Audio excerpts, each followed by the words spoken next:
Run when the rhythm's right. Go into the night.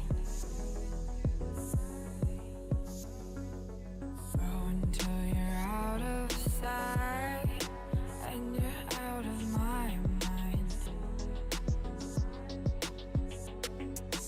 Run when the rhythm's right. Go into the night. Floating as the river flows, easy as it goes to the ocean. So walk on by, I've got no reason to love you, but I do, I do, I do. So walk on by, I've got no reason to love you, but I do, I do, I do. Show me colors of the sky, but all I see is gray. You lost me when you lied. Promise me, but you never try. Secrets in your eye, you go and run, I'll hide. Show me colors of the sky, but all I see is gray. You lost me when you lied. I don't ever wanna be crowned, just another prize. It breaks my heart, heart, breaks my heart, heart, heart, heart, breaks my heart, heart, heart, heart, breaks my heart, heart, heart, breaks my heart.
Lost in the midnight blue shadows of the moon.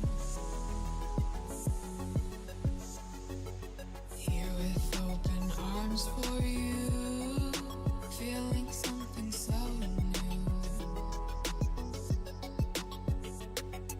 Said with me you'd reach the sun. Oh, but we were so young. Love me till the summer's done, but keep me in your heart, so I hold on. So walk on by, I've got no reason to love you, but I do, I do, I do. So walk on by, I've got no reason to love you, but I do, I do, I do. Show me colors of the sky, but all I see is gray. You lost me when you lied. Promise me, but you never try. Secrets in your eye, you go and run, I'll hide. Show me colors of the sky, but all I see is gray. You lost me when you lied. I don't ever wanna be crowned, just another prize. It breaks my heart. Colors of the sky, breaks my heart. All I see is colors of the sky, but all I see is colors of the sky. Colors of the sky, but all I see is colors of the sky. But all I see is colors of the sky. Colors of the sky, but all I see is colors of the sky. All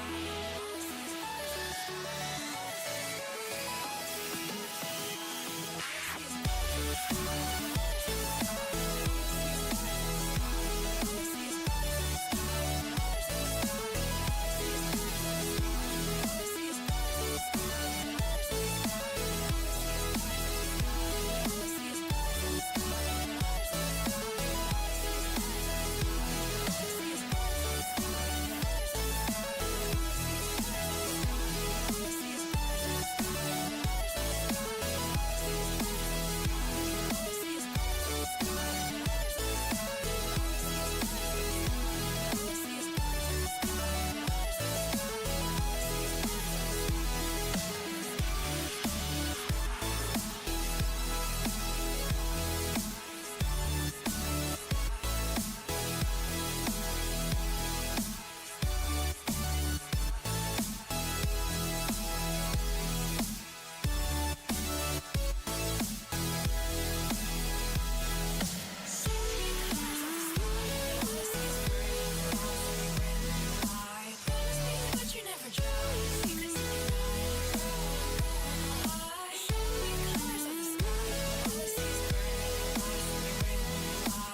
Me to the ground now, and somehow I feel like you don't know me. Shook me to the ground now, I don't even know how. Brought me to a life that you never showed me. Coming from a locked up ghost of yourself, but you're coming from the light. There's more to you than you ever thought there was. Yeah, you're coming from the light.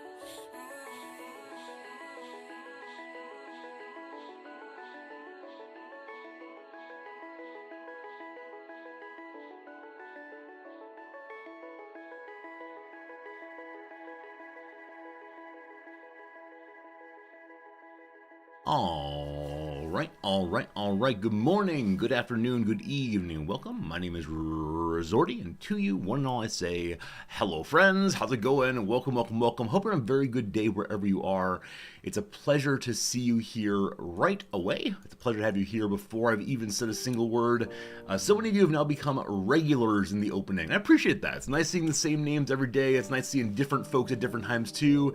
It's all just very, very nice, frankly. Very, very nice you're being here. So thank you for being with us right away. Hello, friends, one and all. Friend Actix, it's very good to see you. Hope you're doing well today. You're the first chatter of the day. Ooh, ah. For that, 100 extra Resorty bucks. My goodness. Sheep. Oh, nope, sorry.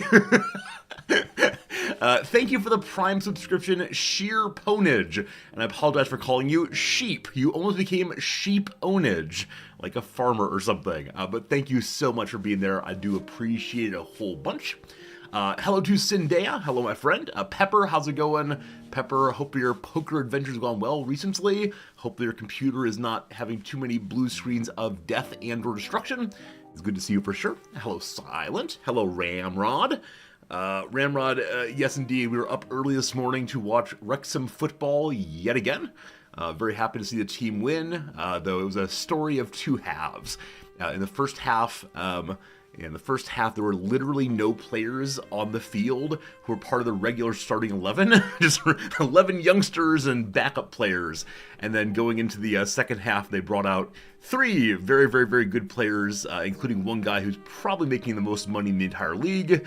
And they ended up winning the match straight away. And that was very nice to see, very, very lovely to have a good time. I'd be fine if they lost, of course, but it was nice to have them win regardless. Hello, Contraption. It's good to see you. Jim, what is up? History teacher Steve, welcome back. I hope your meeting went well a couple days ago. If I haven't said that already, I apologize, but good to see you here for sure. Hello to Contraption. 4-1, welcome back. Gary, hello, friend. Cyber Oracle, welcome. Hope things are good for you. Congratulations on your successful presentation. You had to present to more than 800 people at once. Craziness, absolute craziness.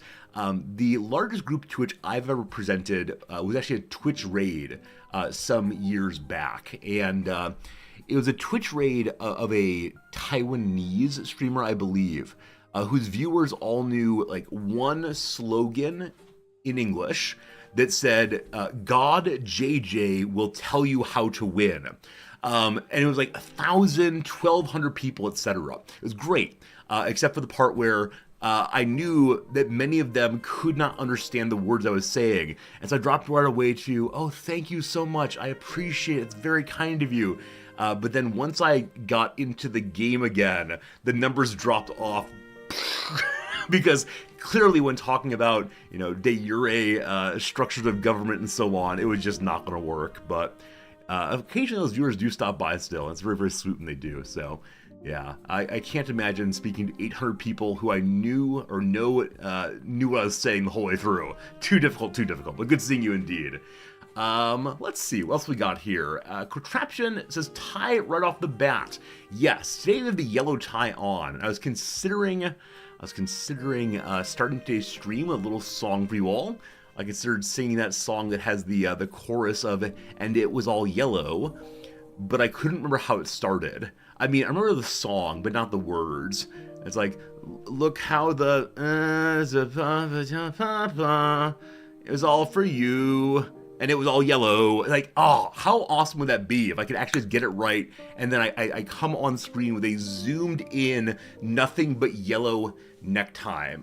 Necktie, rather. Could you imagine it? Crazy. HPG, you say you have a telemedicine meeting today. I hope your telemedicine goes well. I hope you're able to enjoy the wonders of technology, speaking to a doctor or assistant or whomever at great distance. Yeah, when I lived in a rural area, it was very nice to be able to reach out to specialists who were, in fact, hundreds of miles away. When I think in an earlier era, I would have to drive those hundreds of miles or take a train, I suppose. It's a real nice convenience. Now, obviously, telemedicine has some limitations, some real limitations, but I hope it goes well for you, and I hope you get the news or the meds, whatever that you need. Should be good. Should be good. Quick Ben, hello, friend. How's it going, Alex? Welcome back, my friend. Hello to you today, Man Doodly and Mactastic, and everybody. If I missed you, I apologize. Hello, Klaus. Klaus has got the words for us. It's look at the stars, look how they shine for you. Yeah.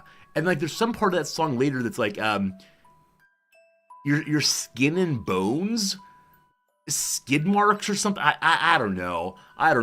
My apologies for like half remembering the majority of the songs I can reference. There's so many songs that I know like one sentence out of. It's very similar to "The End of the World We Know It" by REM, right? So it's a very fast singing song with a meter that makes it kind of hard to follow along, and very, very fast talking and singing, except for one central part. The one part of that song that everybody knows is the lead singer shouts out the name of the New York Philharmonic's conductor, Leonard Bernstein. Everybody knows that part, and so everyone shouts out that part, but for the rest of it, who knows? That said, I am such a big fan of patter songs that have very, very fast talking. I don't know why exactly. I think it tickles the same part of my brain that enjoys wordplay generally. And so when I was young, I tried so hard to learn, the Modern Major General song back in elementary school, I believe. I am very model of Modern Major General, have information, animal, vegetable, and mineral, etc. I can do the whole thing all the way through, but I won't right now. So any song that is very fast with lots packed into it, all about it. Yeah, I won't do any more on that right now, but gosh, I want to. Do I want to be a rap god? You would not be wrong to believe that I have spent some time working on memorizing Eminem's Rap God. You are not wrong about that. While I'm not generally speaking an Eminem fan, we just have very different experiences, and the things he talks about I don't quite connect with all that much. That song is amazingly fast, and at one point I could rap along with him if I slowed down the video to 25% speed. There's one very fast section that still is as fast as that speed, and so I had to read along. I didn't have it memorized, but yeah, I had thought that perhaps in my retirement I'll attempt to become a rap superstar. Maybe that's what'll come in. One Week by Bare Naked Ladies, exactly. Tom Lehrer's Table of Elements.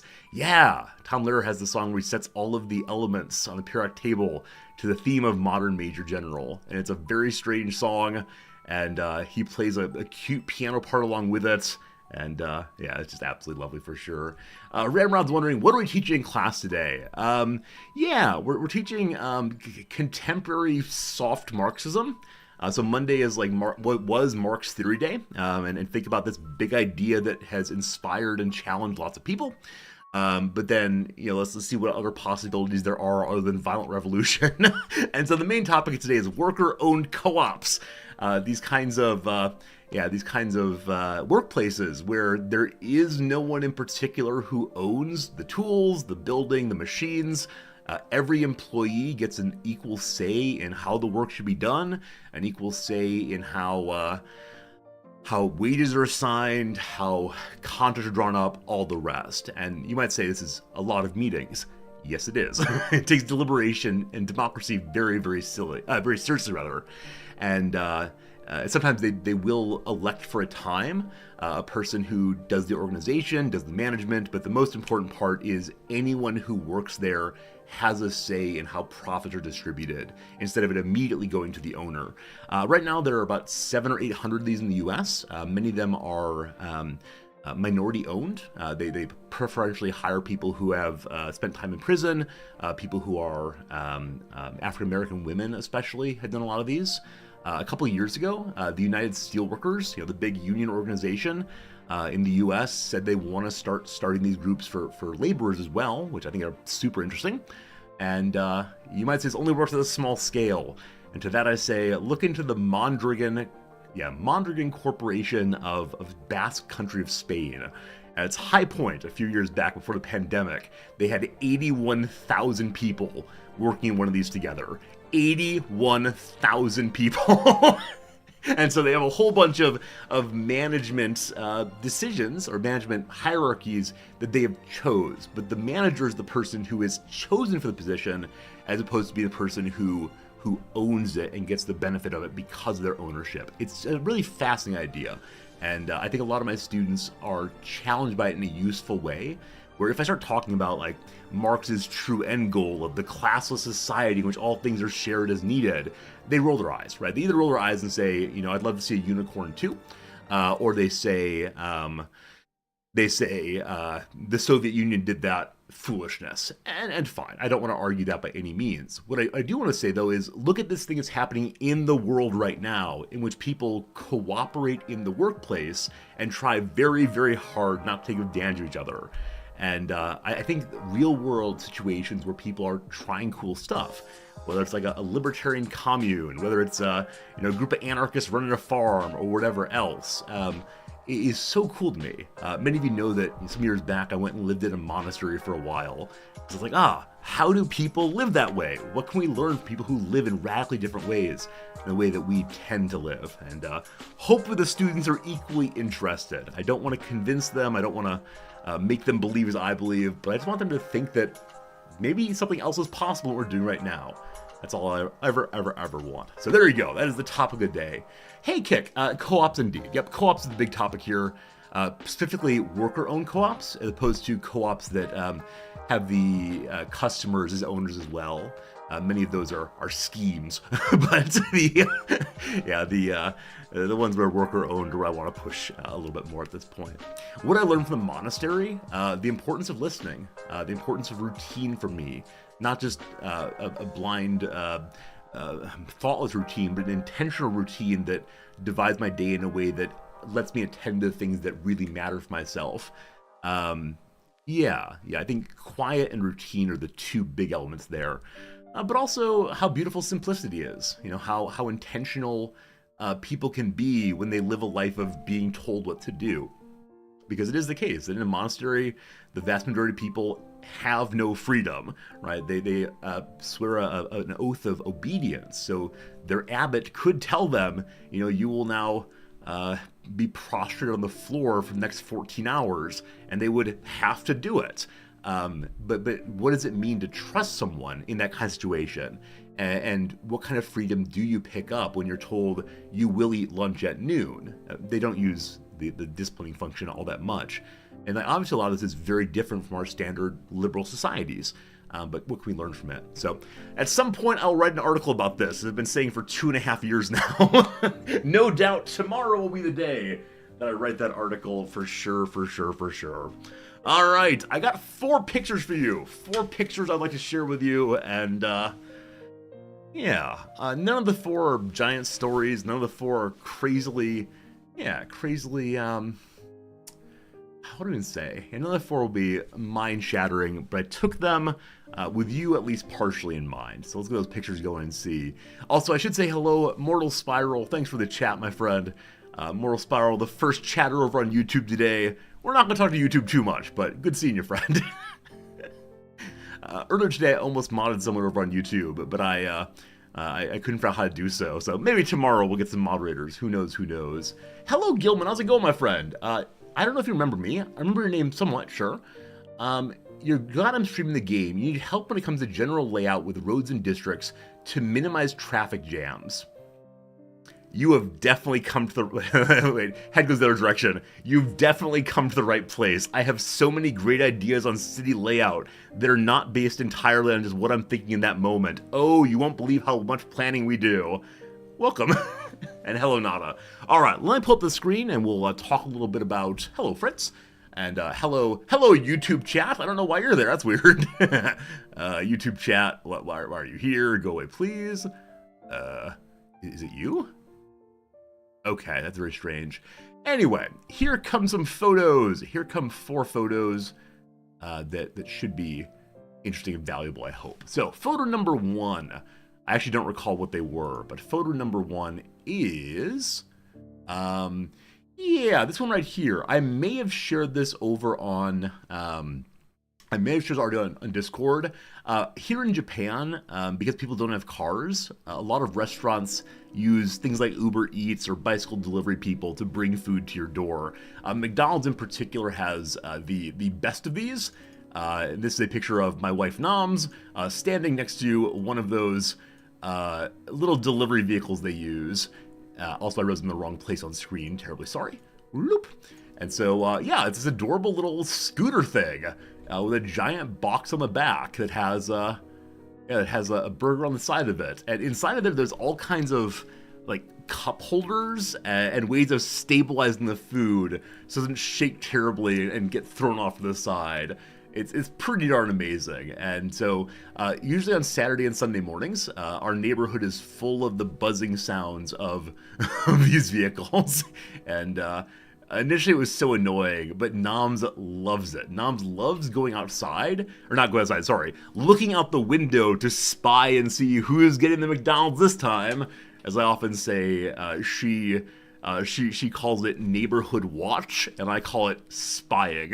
It's great stuff. It's great stuff. Hey, Toady. Good seeing you, Toady. How's your playthrough of Cities going? If you feel like talking. If not, happy lurking. It's good to see you, really, though. Always, always, always. That's Noms with a cute frock. Yeah, it's actually the only, is that true? No, the first piece of clothing she bought in Japan. It is a really plain and basic black dress that she got from a Uniqlo of all places. Kind of the what is it? Japanese version of Old Navy or the Gap, maybe? Yeah, so there you go. Picture number 2. About a week or so back, I told my father I would call him on the telephone, but then I forgot about it. Totally forgot I said I would do so. And I was at the gym doing my workout, and he texted saying, "Hey, let's talk now." And I said, "Oh, shoot, I forgot, And so I finished my workout very quickly and then had to walk home. I didn't want to call him on the street. I don't want to be loud outside. And so on the walk home, I took a few pictures of my neighborhood and just showed him what my walk home is like and what kind of things he would like to see to better understand my bit of Japan. Now, the vast majority of pictures that I've taken are ones that, or that I did take, are ones that would be obviously identifiable exactly where I live. But I went through and I found two photos where I live that will hopefully not dox me. I'm pretty sure they won't. If they do, well, have fun getting to Japan. But I want to share these with you. So number 1, many of you have often asked me about Japanese alleyways. This is a Japanese alleyway, and that's a little bit tall there.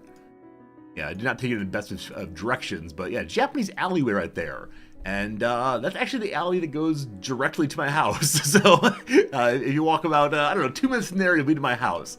And this is, just off a main drag, and it's just broad enough that one car can fit down it.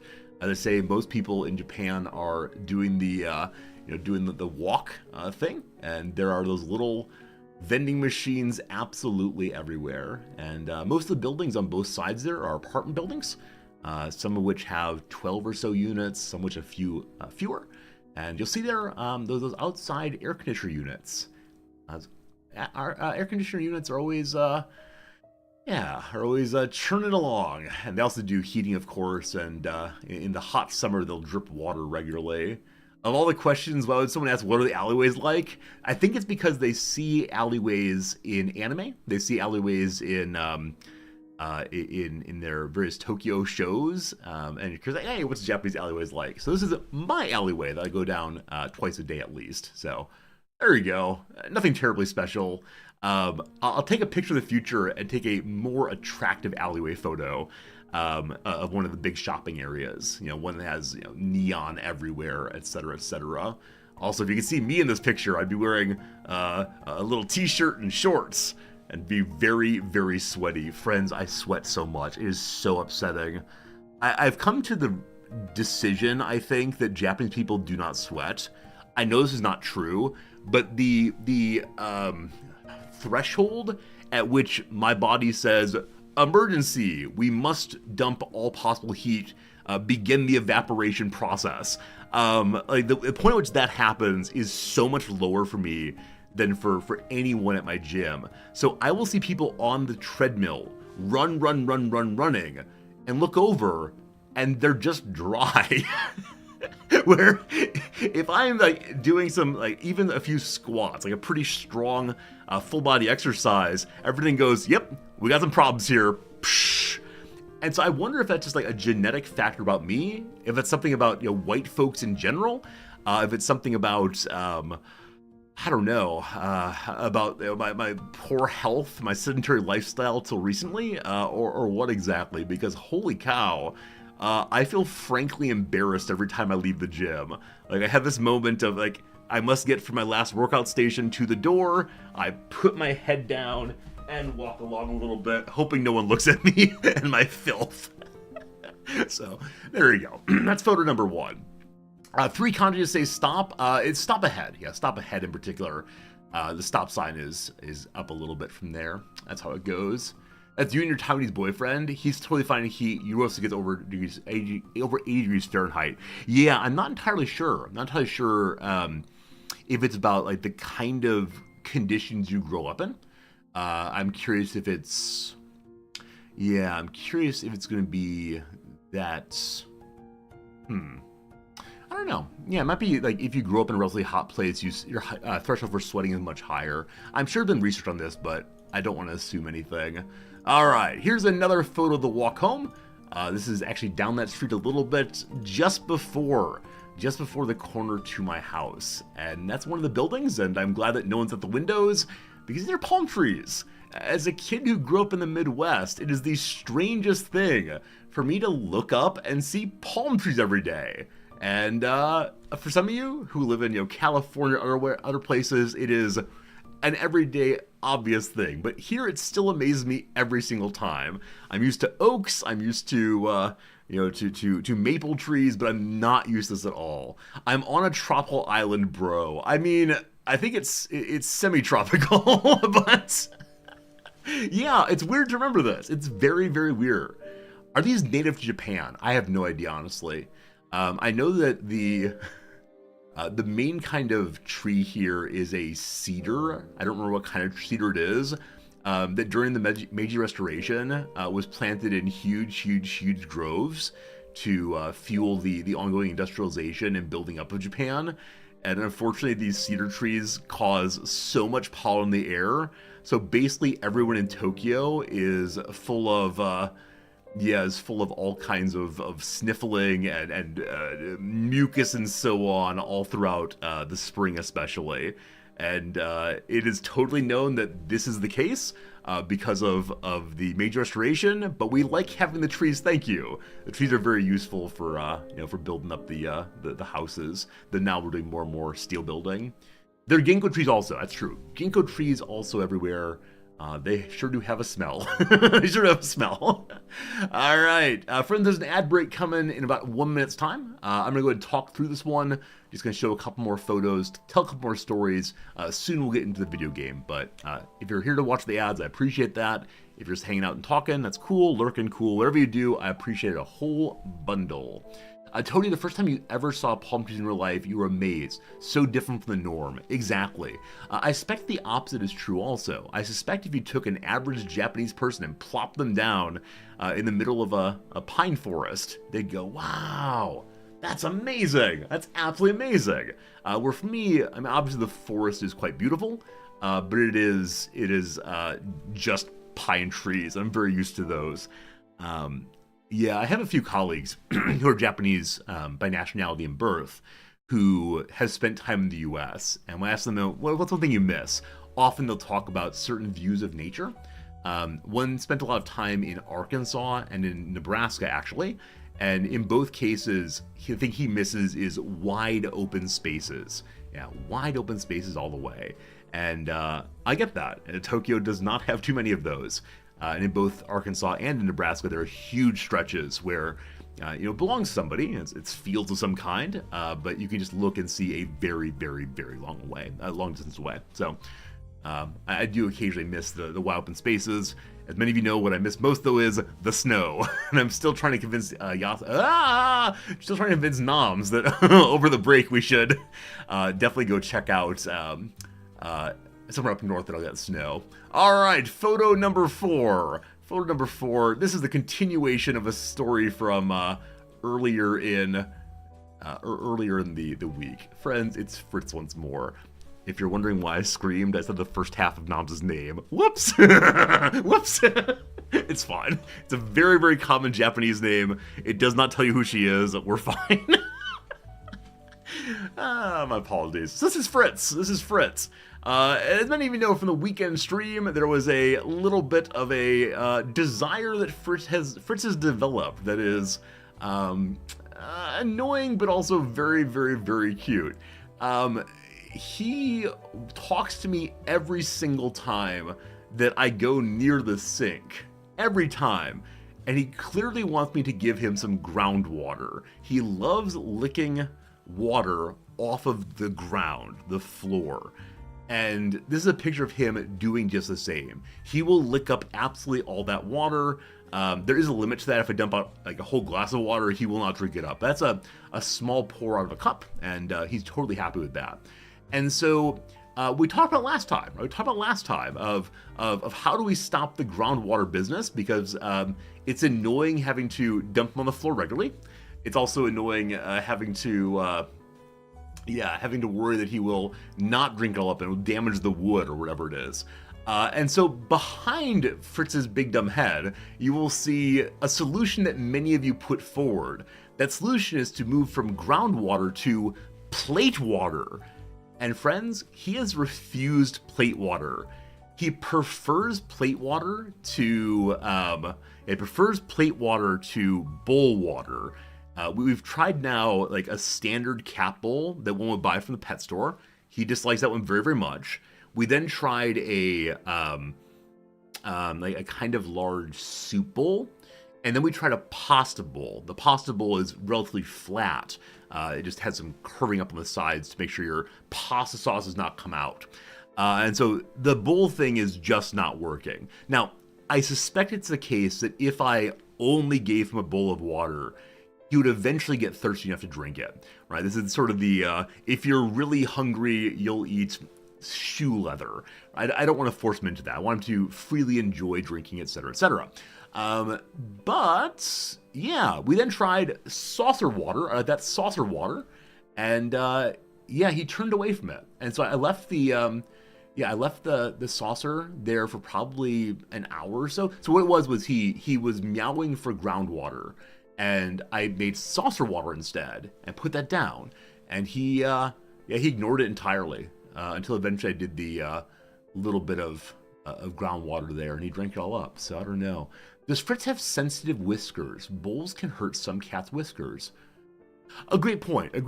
So it is the case that he does not like that part of his face being played with. I guess I never thought of it as sensitive whiskers. I just thought he might think it was intimidating. He's totally cool with his jowls, his forehead, as long as you work your way up to it. He's totally cool with this. But yeah, the part that's right in front of his face, he does not like. So the other suggestion some of you had was the idea of using a tray of some kind. And so we've now tried 2 trays. One was of like a very, very shallow plastic tray of the sort you might use in a cafeteria, right? A cafeteria that you carry around. No, you don't carry around the cafeteria, sorry. The tray you carry around the cafeteria to get your slop and your rice and so on, and carry it all to your little seat, and then eat your depressing meal all by yourself because no one wants to be your friend. Oh gosh, middle school. Okay, so we tried that one. He wasn't into it. I don't know if the taste of the plastic was weird. I don't know if it was the wrong color. Like, this pickiness is getting a little extreme. So we tried that. We then said, okay, what are the other things we have in the house that could work for this purpose? And I realized that I don't have the side cover on my PC. As many of you know, because of the way in which someone has been unable to get the cooler to seat inside of the computer, I decided to just leave it open on the side. And so I took the metal side of my of my PC and brought it upstairs and put a little water on that. And again, waited an hour or so. He did try that water, but didn't lap it up as eagerly or intensely as the groundwater. So because of that, I think what it needs to be is something that is very, very close to flat. Because again, the saucer there does not work. Many are saying try some wood platters. Try a shallow wooden saucer, a wooden tray. I agree. I agree it's possible. We could definitely give it a shot. I just... I wish to be liberated from the endless cycle of groundwater. So I just want to give you all an update that I tried many of your suggestions, and unfortunately they're not working quite yet. But I hope at some point they will. I must spoil him. I'm happy to do so. I mean, I like him a lot. I want him to have a good life as best I can. You know, he's on a diet still. He has been losing weight. He's on a diet, and like I said before, I don't want to make drinking water unpleasant for him. Because I know as cats get older, they stop drinking in general. They get kidney disorders often. So anything that encourages water drinking, I'm all about. But an emote idea, floor water. See, I think if we make a floor water emote, it'll get usage only when we're talking about floor water, or perhaps the joke for, perhaps a joke for the next few weeks. But I try very hard to use our emote slots in ways we'd use them regularly. Yesterday, we talked through ads for the stream. We talked about ads we can use on various websites to improve the pipeline in. These are marketing words. The pipeline in. And yeah, thank you again for the feedback on that. I sent an email last night to the graphic designer saying, here are the changes we want. And so we'll see those changes pretty soon, I'm guessing. I think I'll be paying a little extra money for the updates, but that's fine. And then I'm beginning to write an email of all of the very good emote suggestions you had the other day. The other day, so many of you came forward and said, oh, I'd love an emote that does this. How about this kind of idea, etc. And I have a big old list right here of things I'm going to explain to her. And she's so good at understanding exactly what I mean when I say I'd like this kind of emote. But I tend to spell it out in more detail than perhaps necessary, because I don't want there to be a misunderstanding. Like if I say just... make a funny emote about, what was the one you said recently? Yeah, make a funny emote about resorty dancing. I don't know. It could come back as like twerking or something, and we have no time for that in this channel. So I tend to be very, very explicit about what I want, and so it takes a while to write these kind of emails. But I should be showing you all new emotes fairly soon, and we'll see how it goes. So thank you for being part of the community. Thank you for hanging out. Gary suggests maybe we should get just a small sheet of wood and use that for Fritz to drink. Yeah, I don't know if it's wood in general he wants. I don't know if it's, what do I even say? I don't know if it's wood he wants, if it's that particular flavor of wood. Try other floors. The problem is, other than the shower room, we have no different floors in the house. Yeah, that's true. Our house is entirely this floor. We have some rugs in a few places. We have, the shower room, which is, is very, very plastic, I guess. It's weird. He will drink from the plastic floor in the shower. He would not drink from the plastic tray we laid out. So I don't know. Can I get a sampling of the flooring from the hardware store?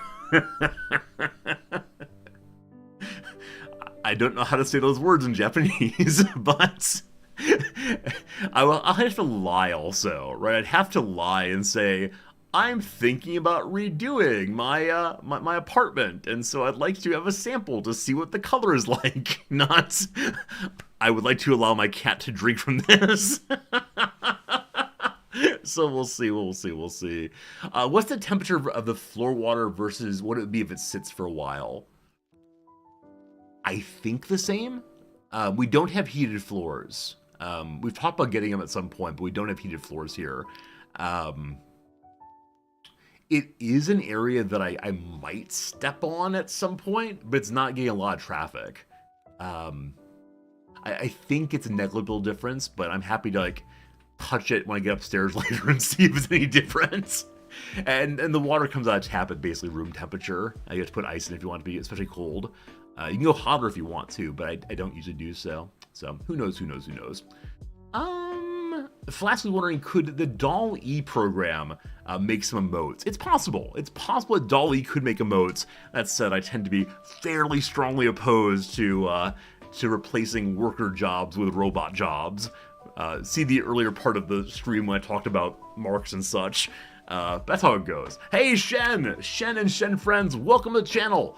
It's so good to see you. I promise to be playing a video game in the next 2.5 minutes. Guaranteed. How's it going, Shen? What were you playing? Tell me stories, please. Hello to you, Gidal. Hello to you, Goki, or Gaki, your voice.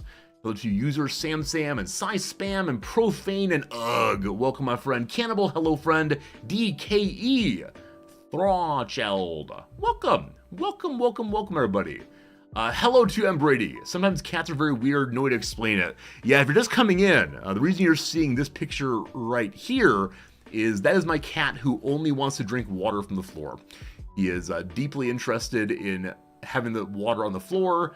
This unfortunately leads to rotting, I'm sure. Who knows? User Sam, thank you for the generous follow. I'm glad you're enjoying being here for these first few moments. Hope things are good. Dreaded Oreo, hello. Happy Wednesday to you, Guidal. I live in the future, man. It's great. Hey, thank you for that shout out on Shen, friends. If you don't know, Shen plays a lot of games like we do. A bit of a Paradox fan, I think we could say. I think Shen's the kind of Paradox person who goes to Paradox Con, flies over to Europe to see all the Paradox bigwigs. And declare themselves the rulers of all Sweden for the weekend. So yes, consider throwing our friend Shen a follow. A good person through and through. Someone I really like a lot. All right. No more cats. No more anything. Friends, it's time to pull up the video game. And I realized just now, you're going to see my shame. Because I did not load the game yet, did I? Let's see. Cities Skylines? Nope. Hey, there it is. If I just bring it up fully before the stream starts, you will not see the oops. But the oops is an important part of the stream to shame me in terms of being a good streamer. One of these days I'll do better for sure. Shen, you were playing an island map all day, made many strikingly beautiful freeway intersections. Shen, are you hand drawing the freeway intersections? I love doing this so much. I so enjoy making ridiculous overpasses and like refusing the obvious solutions of having frontage roads that very gently slope in, right? And people say resorty, just use the pre-made ones, but no, there's joy to be made or joy to be had in making things that do not exist in the real world and wasting a lot of money on it. All right, let's go and pull up the game. I think last time we used the continue button, it didn't load correctly. Let's see if it does this time. In this playthrough, what we're doing is making a variety of cities together, a variety of small little villages that are unified, and this is not working very well, I'll have you know. As of right now, we are hemorrhaging $220,000 dues every single month. This is not so good. So I talked about maybe, we might start cutting services today or raising taxes. I'm not quite sure which one. The thing to say, I suppose, is this game is built around the assumption that one is going to work in one area and have one set of city services support that area. Unfortunately, because of how we have things set up right now, it is the case that we cannot connect these two together for power or water or sewage or really much else. We also have a bus line running between the two of them. Last time we looked, our bus lines are not doing terribly well. Let's see. How's it going now? Show me the lines. Okay, it's better. It's better, honestly and sincerely. Still not great, but okay. So let me talk through the three of these right now, just to give you a sense of what kind of transit lines there are from here and there and otherwise. So number 1 is the Chat Scroll. This place is called Chattington. It's named after you collectively. Congratulations. So Chat Scroll is the run from one end of the city to the other end. I believe we pick up at roughly this corner here. We then stop briefly in the middle and then go over to the education zone. So just across that way and then return to the transit station here. Number 2, so-called Home Run. It's called the Home Run because we stop by the homes. So, I'm sorry, I shouldn't laugh at that joke. It's an obvious one, and it makes me laugh anyway. I'm sorry. So I believe it picks up, roughly over here, roughly over here, roughly over here, stops here, and then goes back home again. How's that? And lastly is the Rural Runner. The Rural Runner has one and only one stop. It picks up here, it drops off here. I'm considering adding one in between in case people want to stop somewhere inside the city instead of heading just to the bus station here. Because I haven't quite worked out yet how far people are willing to walk after public transit. I haven't worked out, will people get off at this bus and then go on a different bus there? It's all very confusing to me. But yeah, the usage numbers are very, very embarrassing. What does usage even mean? Is like what percentage of the city population? No, there's no way that 20 passengers is more than 31 passengers. So anyone know what usage means? Does it mean like of the available seats on the many buses? The available seats on the many buses, this is how many are being used throughout the day? I need a mouse over it tells me. Help me, Paradox, you're my only hope. Who knows? Okay, let's do what? Use of each bus on the route, maybe the capacity. Well, that seems right. It seems absolutely right, for sure. Like I said, I want to make a small change to that. And I'm sure as stream ended yesterday, I said, oh, I have a real goal. My real goal is to do ... And I have no idea what it was. So the brown line here, the so-called Rural Runner, I'd like to have stop here also. So now it has 3 stops, I believe? Yeah, now it's 3 stops. Still kind of close to being in the same spot as before. So let's add one more. If I were to pull the Rural Runner... Wait, did I pull the wrong side? Oh, this is actually a pickup. I'm sorry, it's not a drop-off. This is the drop-off side. So we have it go over this way, possibly. Down like that, maybe. Yeah, I guess I'll do that. This will be a commercial area as time goes on. So let's see. Hello, Disband. You're playing this and losing money like a sieve losing water. Yeah, so I think there are 2 things to say that have improved my city's fortunes, which are, number 1, if you want to, you can sell electricity. If you want to, you are able to take the electricity you're producing and export it. If you do that... what's happening? Why can't I drag this? We're not in the right menu, sorry. So number 1, export electricity. It's worth quite a bit of money. How do you sell it? You take your electricity wire and connect it via high-powered wire to this thing right here.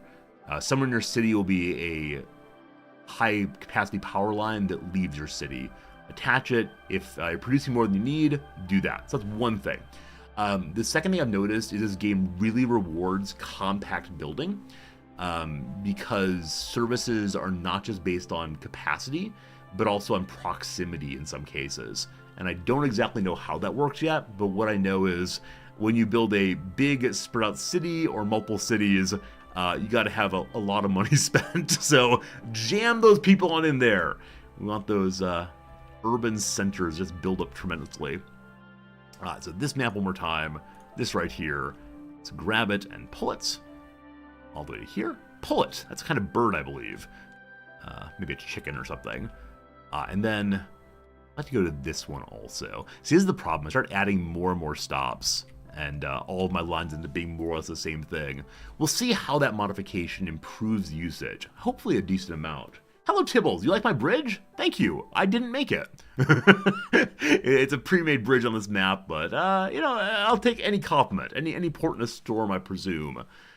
So yesterday we ended stream by just trying to zone more and more territory.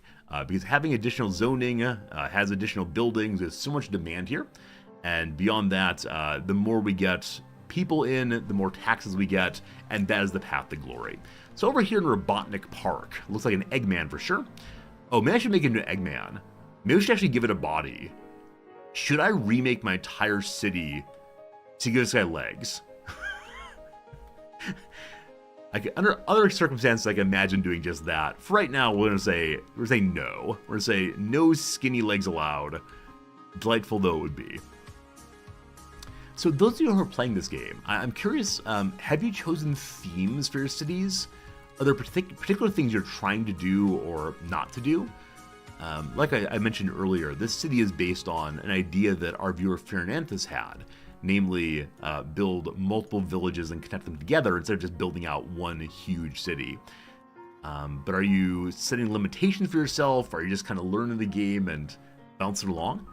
My first playthrough was definitely, let's just make lots of mistakes and hope that they don't lead to absolute chaos. Alright, so a whole bunch of zoning on the way. And then out here, yeah, so earlier I tried very hard to leave some space between the various houses. Or you're still learning. I mean, I think with a game like this, one's always still learning. One will never be the true master of the game, but it's definitely a fun time. And yeah, man, it's definitely crazy just how much demand there is for this kind of housing. And right now there's demand for all the housing and the commercial and. Just fam, you're playing this map, cramming as much as you can on this one island. Make it your downtown. That's a very cool idea. Very cool idea, because yeah, it's a beautiful Manhattan-like beast that you could easily imagine building up all around. Maybe we'll have that way eventually. For right now, our commerce areas are just kind of small. So let's put in some commerce along this way. I kind of want to keep the school district more or less empty of anything other than education for the time being. So a cross street could be a good thing. How is parking in this area? Because the one lovely thing about parking is I can drive people off of the streets and get them to pay me more money. That's a firehouse. All right, there's parking here that's not being used at all. That's because right now we do not have a neighborhood here to drive people off the streets. There's not that much traffic yet, but let's make it while I'm thinking about it. So I've tried pretty hard to name each of the different areas after a fun little theme that allows us to name them differently. So over here is the Howdy Hill. All the names in there are about greetings and welcomes, other than Concord Street. Actually, Concord is a word that means peace or harmony, right? And so maybe that works well for Howdy Hill as well. You'll find Concord here, and the Bonjour Bend and so on. Over here we have Smog End. This is the place where we have all of our industry named after Lord of the Rings, etc., etc. So this is going to be our commerce area, and I need your help in deciding on what would a good name be for a commerce area that will allow us to also create some fun thematic names that we'll all be delighted by. What you got? Tell me your story. Basically anything's okay as long as there's some fun names to use. That's what really matters to me. After different big box stores. Okay, we could do that. I mean, definitely we can just say, okay, it really is the commercial district, and then after commerce things. Currencies. Oh, I actually like that quite a bit. Currency seems like a really fun idea. So we're going to call this the exchange, right? Because there's currency exchanges, and also means a place where you can do marketing. I like it. Bourgeoisie borough. I can't make my class entirely about... oh, you know what? I lied. We already said we're going to name this area after various kinds of left thinkers. So Peter Kropotkin, for instance. Good stuff, good stuff. But Rothbardville, I mean, okay, we'll name it after various economists. I'm totally on board with that. Totally on board with that. We'll do that. And, yeah, Kropotkin gets to join in still anyway. I love it. I love it. The exchange will still work fine. It's be for economists and economist-adjacent figures. My apologies for destroying your homes, your land. It's for the common good. The common good. Haven't decided if I want to connect here. Probably not. So I think what we're going to do is have a fun little road that just runs across like so. And I want to do some kind of diagonality. That's right, diagonality, that's a word. I'm going to remove the snap and see what a 45 looks like. 45 looks much, much better. And then, oh shoot, I was going to say let's make a diagonal from here up to here, but this building is the police station. I don't really want to move it. Go some Emma Goldman? Absolutely, we can do that, no doubt about it. So, Hamilton, I mean, Alexander Hamilton does make the Bank of the U.S., so we could go with that. But I think instead, we'll change the name out. I want names that we select as opposed to the game forces onto us. So I'm going to have a road that goes off of here, primarily for the reason of our being able to name these two separately. And I want to go to a park area. So I'm going to do two things. Number one, make a relatively small parking zone. Right there. And then pedestrians only from this point on. A nice curving road, I suppose. As I said before, I really hope that they have different kinds of pedestrian streets in the future, because the one that exists right now is, I mean, it's okay. It's just a little bit much IMO. Can I make a very tight spiral here?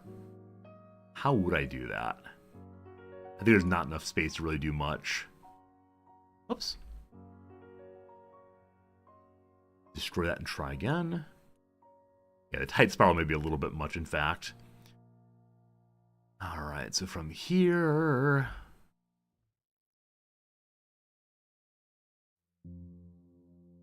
Okay. I'm about to say perfection. It's going to be absolutely perfect. Don't want to spiral in too much.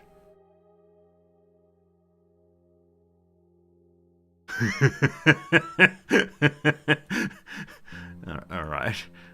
I did it. I did it. So what thinker leads us down an ideological dead end? That's what's happening right there. An ideological dead end. You can choose now. Okay, we got some desires for some folks. Oh, there's still Hamilton Street. I thought this would be two separate streets. But no, I got a slight problem. So I think it may need to be at the corner exactly to be called a different street. We'll try one more time. Roads and such. Alright, so there. Better? Hawthorne now. Oh, we do all American thinkers. Alright, like I said, we're going to Hamilton. So we have Kropotkin's Alley. There was a request for Rothbard. So I'm okay with good old Murray Rothbard's Road. Rothbard Road, that's good. And then we need to name Hawthorne Street. And it's something the kids might learn in school. So in high school, one learns Adam Smith, and that's about all. So Smith Street, I guess. They're all streets, apparently. Is this an at symbol as a road? Yes, that's exactly what I was going for. Obviously going for that. Fukuyama Freeway. So I actually talked about Fukuyama in class on Monday, and the students would not believe me that in the 1990s, people really, really believed that we did not need anything different than democracy and markets. And Fukuyama went so far as to say, we've reached the end of history, we have the last man, we're good, thanks. I said, really, people were arguing this sincerely. We need no other forms of anything. Fukuyama, of course, walked that one back. Hey, Macus, thanks for the follow, friend. Good seeing you. This doesn't actually count as a separate road. Well, Rothbard gets to continue on through. Now, we gotta have something in the middle. As I said previously, I so badly wanted to put little benches here, but we can't do that, so instead we're going to make a birch. A lovely... there's one spot where it can go. Glorious. Yeah, it's like a Zen meditation path. Consider how natural this curve looks. Did someone try to shut down the U.S. Patent Office because everything has been invented? I've heard that. I'm not sure if it's entirely true, but I have heard that there was at least a proposal at some point from someone that we no longer needed to have new inventions because there would be no new inventions. That's before we learned how to copyright code. No, again, I don't want to put too much on the side of the school. So build up you. And we don't yet have high-density businesses. The supermarkets, malls, hotels, big movie theaters, etc. But we will put a little park over here, hoping that what we've created has been sufficiently large to support this. Put it right down here. And we can imagine the school children using it too. This area is saying it's been miszoned. Is that right? No, just the current building size isn't supported anymore. So we get rid of it. Something else will come in probably. Yeah, there we go.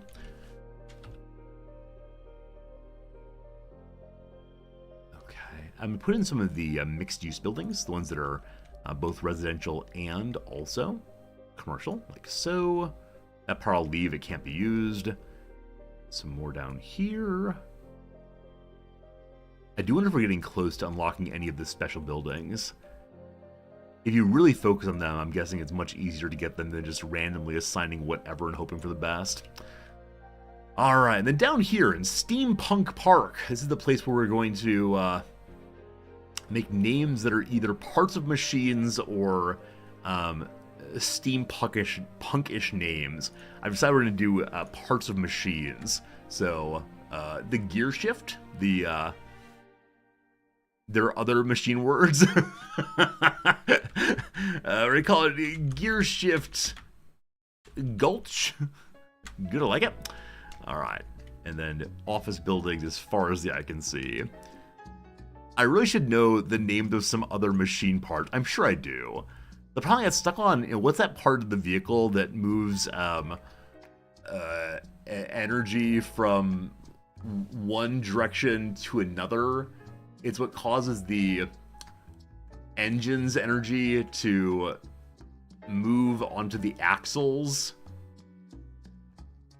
I forgot. The differential or drive shaft. Thank you. Differential is the word I was trying to remember. Thank you, thank you. The accelerator? No, the accelerator is the pedal you push. You push that pedal. I know this one. You can't fool me, chat. You can't fool me with your nonsense. My father was a mechanic. He loves cars so much. I've at least heard these words at some point. Hey, OCD, welcome back. Good seeing you. Hello, Alzer. Hello, Dom. Hello to you, Phil. The pinion. That's great. I like the idea of pinions. I also like the idea of pitons. These like little pokers you use for getting into mountains. Called the reverberator plate. That seems very likely. Give me the connuter valve. Thank you very much. Industry desired quite a bit. As I said a few times now, my industrial zone is almost fully filled, so I'm going to very soon abandon this zone and go in some other direction. That said, we can throw a little bit here. And I guess the question would be, do we want to try to make a industrial heavy zone outside of town, like in this new area over here? So this wide open area here, I was considering making into stone digging, like a stone town. It could be a stone town with some industry also, I suppose. That said, some months have gone by. Last time we looked, we were at negative 230. Now we are at negative... Holy cow, Matt. Settle down, boss. Hey, we're negative 240 now. Things are even worse than before. Wait, what did I make that cost money? I mean, some roads and I guess one parking lot. But come on, video game. All these people moving in. Well, no one ever said I didn't want job creation. However, it is time to make our city better than ever before. So, right now the main backbone of our economy is residential taxes. So, if you're well educated and have a higher paying job, you're going to pay a little bit more. You're going to get that 13%. The high school educated are going to get that 12%. The poorly educated, sorry to say, you're moving to 11. And the uneducated, I'll leave at just 10 for right now. Eventually, I'll give them a tax holiday and lower it some more. And if we ever get people who go to university, you're going all the way to 18%. You got to do your little bit to contribute to the place that made you who you are. Black Prince. Hello, Black Prince. Thanks for the follow. Hope you're doing great right now.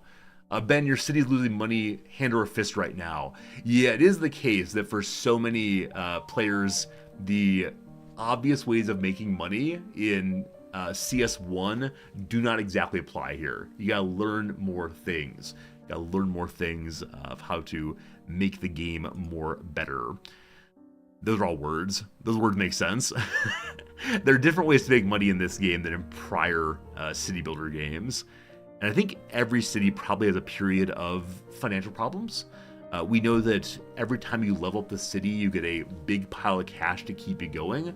I suspect that that number stops being as large as one's city economy takes off more and more. Also, of course, in the budget page, one sees the government subsidies. So right now, if we didn't get that free money, which is approximately half of our income, we'd be in an even worse case. This is a nice little mechanic to make sure players don't fall off too hard as the game starts, because that'd be so unbelievably discouraging for newer players. Industry in general is going up to 13%. Commerce is going up 13% also. Why these numbers, you might ask? I have absolutely no idea. Picked randomly, because 13 is unlucky. Maybe that's why. And then, we're still buying electricity from some folks. Holy cow, we're importing 84,000 electricity dollars. I didn't know it was that bad. Oh man, okay, we gotta fix that. Well, first thing, the people who use the electricity, we're gonna need to go up just a little bit on that. Yeah, I'm considering lowering some of my service demands. I don't know how far I should lower them, but we'll see in a little bit. So 10% more there. I just need to get us off of other people's electricity. That'll help so much. In just a moment, we'll do that. Water we're spending so much on right now. I wish there were an easy way to see what the demand is versus production. Can that be done with water? Water, please. Hey, other Joshua, thank you for the generous Prime subscription. I appreciate it. Hope we're doing really, really well. Lower them until they're at capacity. I don't think there's a way to see that, unfortunately. Francis, I know you are backseating me from a place of ignorance intentionally. I don't know if I can see how one does that. Unfortunately. But I don't know. I'm not quite sure what defunding does. I just don't want to over-defund. And then the buses. Is there any way I can retire the number of buses I have out? Because we're using a lot of buses on fairly open transit lines. So, yeah, we see the efficiency is very, very high. The buses are all going. Can we go to the extra garage and electric buses? Yeah, I don't see a way to stop them from being used. It tells me going on the bottom right hand of the screen. Wait, bottom right hand corner I can never see. Let me try and look there carefully. Thank you for that. That's in the services page.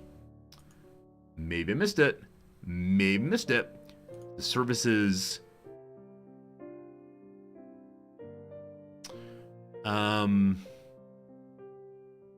So what it shows me is efficiency goes down.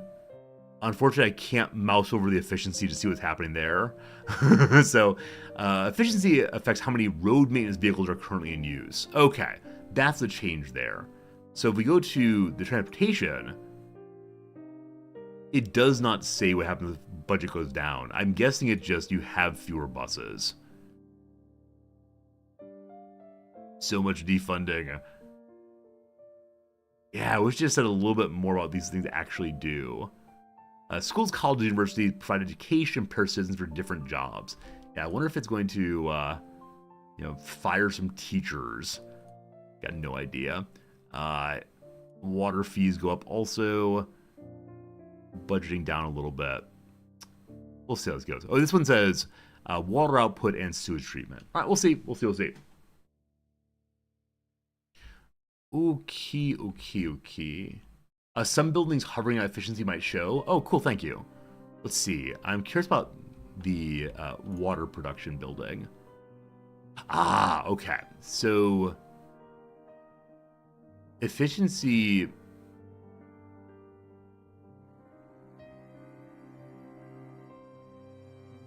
Efficiency 110%, minus 1%, minus 10%. I don't understand this at all. Oh, I see. Wait, do I see? I see now. So it's saying because employees are happy, we're getting 9% more than we should. We also have 1% reduction because of the offset there. So at 98. Anything lower means the building's underperforming. In what ways? I have no idea. Maybe this will show us, though. And maybe the 31% usage shows how much we actually need to go. So I'll continue defunding the water and see if that changes over. It's so we've learned a valuable lesson about how to play this game. And those of you who are having huge budgetary problems, this might be something you can look at also. And if I had more time, I would make a YouTube video about this. One quick tip to solve your city's Skylines financial troubles. Can you adjust the funding on the building if I click on the upkeep cost? I'm clicking everywhere. So I can go to the building, I can move the building, I can turn the building off. Yeah, I think that's all. I think you gotta go through this thing, unfortunately. If someone makes a mod for for clicking through to cost, I'm sure that will help us all quite a bit. Alright. If we went down to 50%, which is the lowest I can possibly do, that moves us to 100%. Alright, we found too low that time. So 50% will not quite do it. 68 was fine, though. Hello, Two Slivers. You show up and I learn a valuable lesson. It must be related for sure. We're going to 65 and call that a day. Now, power I need to fix myself, like I said. What we want to do is either buy territory between here and here to unite the power, or make power inside the city here. I'm gonna see if it's possible to unite them. With eight tiles, we definitely can. So 1, 2, 3, 4, 5 is the easy way. I guess I want these also.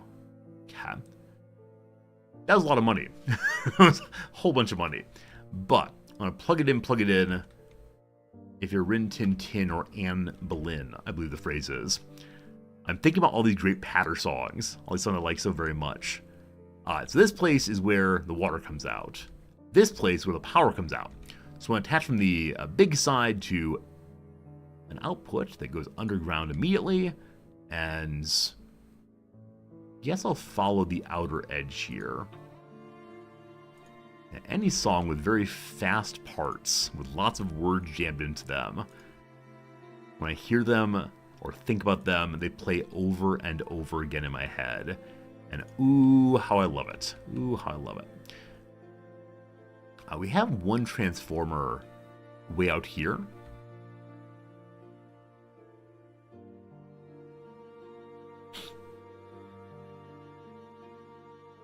Okay, this transformer is the heavy power leaving or possibly importing. Got it. We'll have a transformer. Perfect. Out here at Robotnik Park. Absolutely perfect.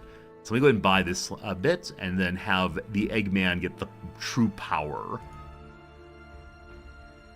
There you go, Dr. Eggman. Something like that. Alright, so we're underground still. From here, is that connected? Tis. To, let's put the corner here. Don't think Transformers need roads to operate, do they? Its upkeep is another 6,000 a month. They're spending so much on electricity right now, namely 80,000. I wonder how this will work out. We got to return to the surface for this. So you go up. Is this a slope too steep issue? Let's see. Perfection. All right, power to there now, and then connect you to the street. Great. We got one expansion points for making that. Now I'm going to do the thing that might be terrible, which is I'm going to cut this line just for the moment and see what comes of it. Underground?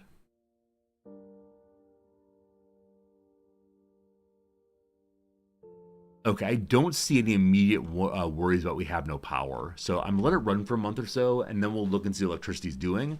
That should save us a lot of money, though. Data is showing that people begun dying more than usual. Also, electricity production is not meeting demand. So we're forced to import, but we're not attached.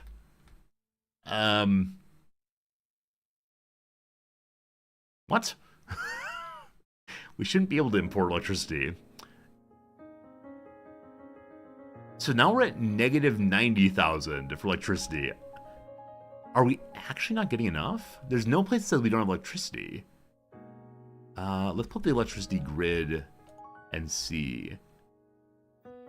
Usage 0. Right, this... I think this is usage off of this transformer in particular, which is not attached to anything anymore. How about off of the one producer we have out here? Usage 94%. All right, so we're very, very close to this thing falls apart. Let's add a second power plant out here, which will allow the trees around to get rid of the coal fumes, making it clean coal, surely. All right, bring me another one of you. Yeah, unfortunately, the cost of geothermal, which I truly want, is incredibly, incredibly expensive. Okay, I'm actually expand the road out first so it snaps in well. Ben, your economy is very strange. You lowered taxes and it made you earn more money. It's because the job creators are creating jobs, surely. No, I don't know how the economy is modeled in this game. It is possible that lower taxes are preferential. It might depend on, are there available jobs for people to work? I'm really not sure what it would be, but it is possible. We'll use this eventually to bring power to other places. For right now, though, I can just plug it in this way also. Yeah, good. Okay. Hopefully they get us more. Dispatch me went geothermal right away. I encourage you to click on the geothermal building and see what its monthly upkeep is. I believe it's 300,000, which is insane. Which is absolutely nuts. Strongly discouraged. No. And again with the expansions. The big complaint is industrial buildings are too expensive. Fair enough. I said earlier that I do not want to build past this point because it's a very nice scenic area. You're coming up still. We can put a little bit here. I don't know if an industry building can fit in that size. Let's try though. And I do not want to pollute the groundwater. So I think we're done with industry in Smogville. We can mark everything else, I suppose, and really pack them in. Not nice aesthetics, but it's okay. Okay. And then, it's time to make a new industrial area. And so, as I said before, this will be our new industrial hub. The only problem with that is we have to build an intersection to get there. And have I unlocked proper intersections yet? I have not. I could do so right now. I only have the 4 points, though. I may have been saving up for something else. Let me glance through real quick and see what I may have missed. Gas power plants are cost-effective, large-scale energy solutions with moderate pollution. Huh. I guess that might be more efficient than the... Oh, we only have 1 point, sorry. We're a level 5 city. We only have 1 point, though. Guessing it might be better than coal overall, but I'm not sure on that. Yeah, the train is the thing we unlocked most recently, and I do want to make the train, but not until we have much more money coming in. Oh, you know what? I didn't attach our bus route to the rest of the world. You gotta do that. It brings tourists in. And we lowered our bus services too much, leading to being no available buses. So back to increasing service levels again. I'm now thinking I should not make a YouTube video on any of this because I don't understand how it works. But that'll help him get some more in a moment. And then new bus lines. So these ones are going to whatever the city is to the east. Earlier I made these red to say danger, danger, don't go away from us. This is the only place you're safe. I think I'm fine with that now. So we'll start it right here, and it will go out this way and down the road. This bus will probably also stop this area on the way in and out, but we'll see. It's going to Pomeroy, then back. Not really stop anywhere. To right here. This will be making 125,000 off your geothermal power, including upkeep. Awesome. I did not realize it would give you that kind of bonus. I knew that selling electricity was very valuable, but I didn't realize it was that valuable. So, next bus is going to be named the... it's called Pomeroy. Every time I say Pomeroy, I think of Pomeranian. So it's going to be the dog run. I keep saying run, though. That's not going to work. The Pommy Pacer. Oh, it's perfect. And we need one more, too. What's up, Grob? Good seeing you. Good to see you all today. Hope today's going well for you. It's about 10 a.m. my time. We'll be doing a little crossword in about eight or so minutes.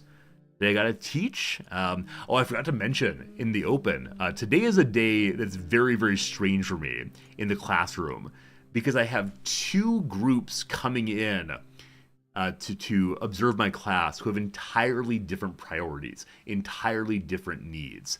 And I'm not sure I'm going to meet both of them at once. Number one is a group of Japanese high school students who might want to study here. And Japanese high school students have really inconsistent levels of English. Some of them are incredibly strong. Others will not be able to understand the sentences I'm saying right now. That is sure something. The other thing is I have a colleague coming to visit me who I'm going to help her create her class for next semester. She's someone who has not taught in my field at all before. And so I'm going to help her to understand basic humanities texts so that she can use her own background, which is in global health initiatives, to talk about how these kind of questions of what do we owe faraway people, very old questions, in the contemporary discourse. And so I need to be responsive to both of them at once. Kind of dumb down things just a little bit for the sake of high schoolers, but be impressively resorty for my colleague. And so we'll see how it goes. Cyber you're doing pizza and Minecraft tonight. That's amazing. That sounds really, really good. I hope it's mighty tasty, mighty fun, and I'm curious what you have on your pizza because I am getting a little hungry. I got up at 4:20 this morning in order to watch football, and so because of that, my normal breakfast routine was destroyed. Usually in the morning I get up and I have an egg, I have a protein shake, I have a couple pieces of fruit. It's all very nice. This morning though at 4:45 I had a entire cylinder of Ritz crackers with cheese, and then I had a handful of nuts. And I said, okay, that's good. And so when actual breakfast time came around, I was feeling fine. I was feeling good. Like, I don't need more food. And then now I recognize that I'm actually kind of hungry. I should probably eat some of my breakfast. Oh well. So I see we also have a connection outside world on this way. So we'll connect you as well. That's a long way to go. This bus ticket must be crazily expensive to pull it off. We'll see. You got chicken and big globs of mozzarella. Oh, Cyber, when you say that, do you mean like the kind of mozzarella you get from the grocery store in a bag of salt water? If so, I love that kind of cheese so much. I actually don't know what it's called. I think it was like a traditional Italian mozzarella, but I always think it as like the hunk of mozzarella. It's absolutely great. All right, so a couple things I'm noticing. X marks the spot, surely. So I think what we're seeing here is that different buses can use the same terminal simultaneously. I think they do merge into each other. I'm also seeing we don't have any vehicles right now. So are we at maximum? 16 of 16 employees, 25 buses. Let's expand that with another garage for 10 more vehicles. Gotta build that adjacently. It does not need to be on the street though. Cool.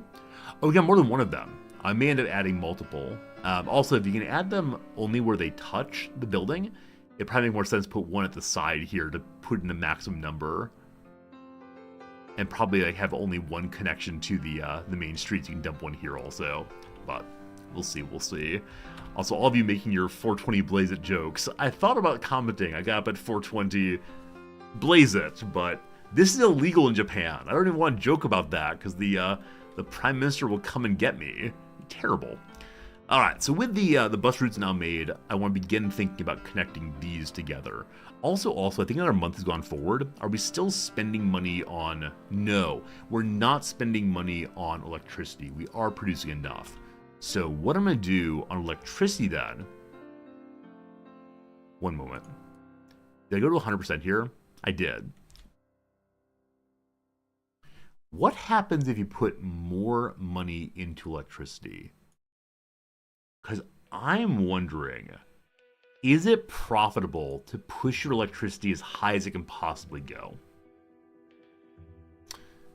And if geothermal plants are paused on money, like just neutrally you build it and export it, are geothermal plants an infinite money scheme? I don't have unlimited money turned on the game. You can do that if you want to. And so building a bunch of economically positive buildings feel like gaming in a way I don't want to.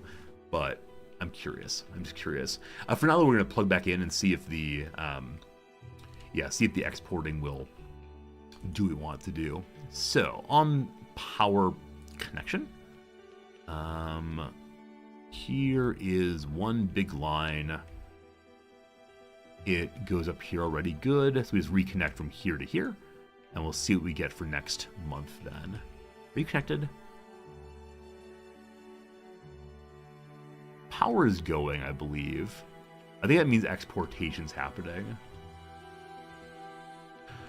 Alright. Thought of all that. Let's get to our beautiful industrial area.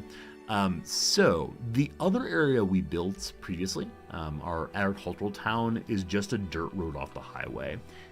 For right now, I want to build up in basically the same way. Maybe not a gravel road, but instead just a kind of intersection out in the boonies here. And so we'll do a 2-lane road, I guess. And many of you have said they do not make roads this way where you're from. I swear they do in the rural Midwest. I swear. And in this area, there is no fertile land. I'm pretty sure there's no coal also, though I should check on that before we do too much. So we bring this thing up. It shows all the special resources, so no fertile land at all. Very few wood bits. Stone can go literally anywhere, just not in the water.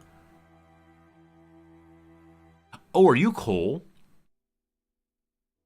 I thought this was water. It's coal.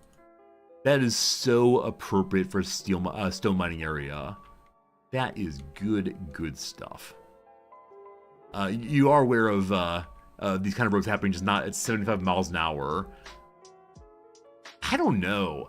There are some sections of rural Nebraska where you have a highway that's very high speed, and then you can turn off. Now, there are roads that tend not to be super busy. There are roads that don't have a lot of traffic going through all the time.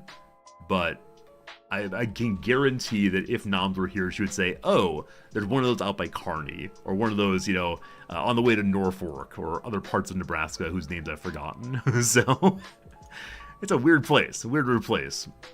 You doubt the post speed limit 75? I mean, I think it's 70. I'm fairly sure it's 70. I don't want to just argue from my pure ignorance right now, but yeah, Nebraska has some sections that are very high speed. Maybe it's only 55 though, not sure. Anyway, friends, an ad break is coming straight away, so let's take a 3-minute break from this game right here.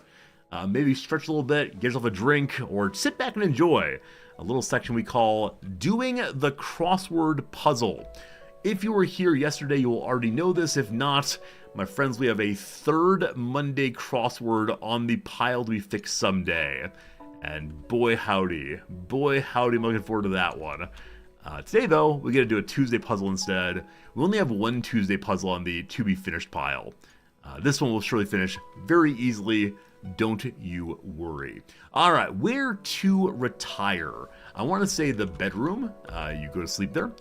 Desert Island blank. Desert Island getaway? Desert Island marooning? I have no idea. I'm guessing it's a play or a show. Don't know it though. I wish I might, for example. It's a Hope Upon a Star. Wish making. I'm not sure. Sore winner's chant. You lose, you lose. Sore winner. I'm not sure. Let's see if we can do the downs here. Exaltation is bliss, probably. Where Cristiano Ronaldo has more than 600 million followers familiarly. I don't know of any social media site that starts with E. It's probably Insta. Good old Instagram. So bliss may be entirely wrong. A shame that bedroom didn't work out. Delectable. So tasty, possibly? Though TT... Memo abbreviation. I would say INRE. It's very commonly INRE. INRE. Bill Blocker, a nay. Voting against something. Alright, we'll see. Stretch. Like a stretch of time, possibly. Or physically stretching, or a distance. Who knows? Where to retire? A sitting chair. The kitchen. I'm not sure. Whoops. Let's see. I'm very good at these. It's very kind Arctics. Today it's gonna be a little rougher. I really enjoy them a lot though. On a Star? Genre for Chris Marker and Jean-Luc Godard. I know the second name from some film theory I've read at various points. I have no idea what genre it is, though. I think they're films, I believe. I'm not sure, though. Setting for a reality show once dubbed A British Jersey Shore. I really don't know. A memo abbreviation. I really want to make into INRE. It could be, I mean, as to is not an abbreviation. Digital video format, I'm going to make it MPEG. I could be wrong. Hem and Haw, loan organization for a neighborhood shop. The Small Business Administration, I believe. Mira of Romy and Michelle's high school reunion. I believe it's Mira Sorvino, maybe? That could be wrong. Doo-wop singer's syllable. I have no idea. I mean, I think of doo-wop as like doo-doo, doo-doo, juba-doop, sha-down, and I have no idea what kind of noises those would be. Designer Judith with handbags in the Metropolitan Museum of Art. I know there are lots of fancy handbags. Tokyo has a bunch of stores in the area called Ginza that sell them.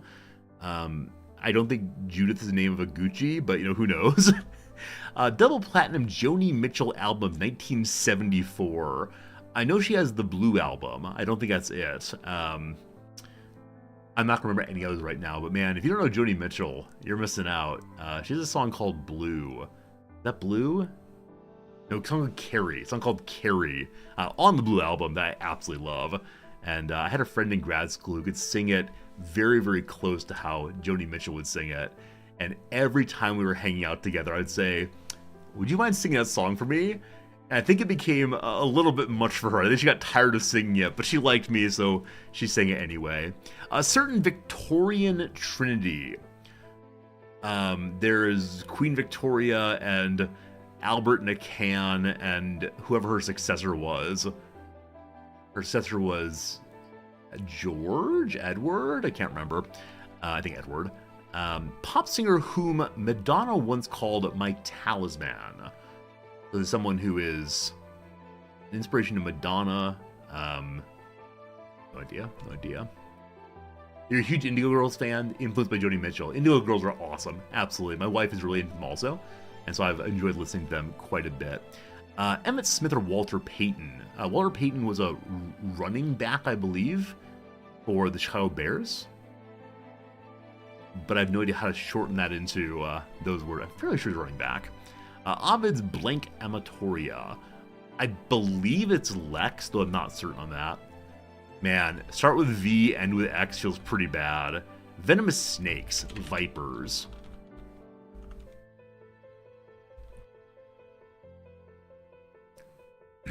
My wife has published on Ovid.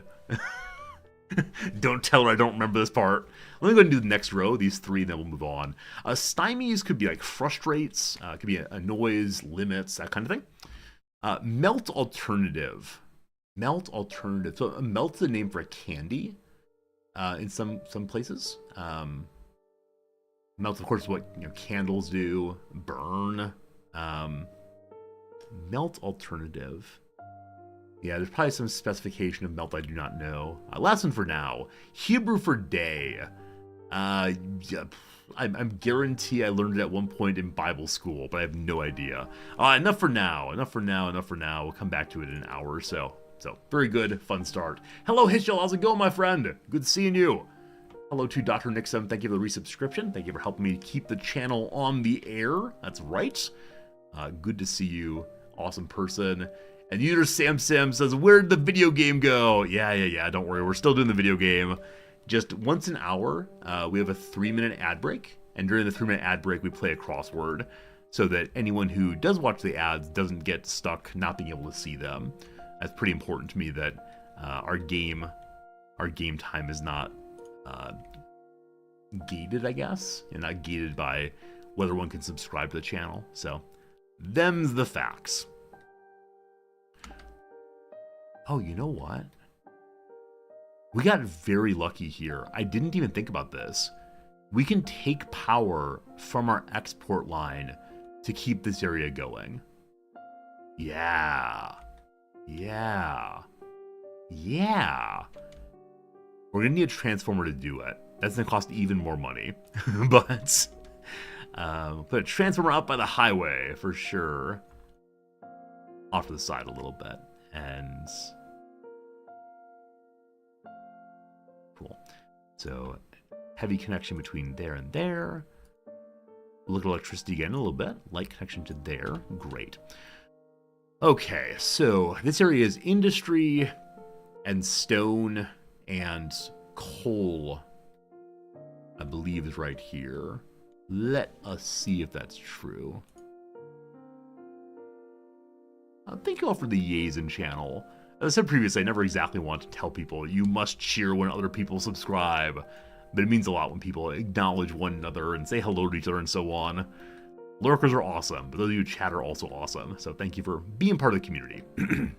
Let's go ahead and make the place for stone mining.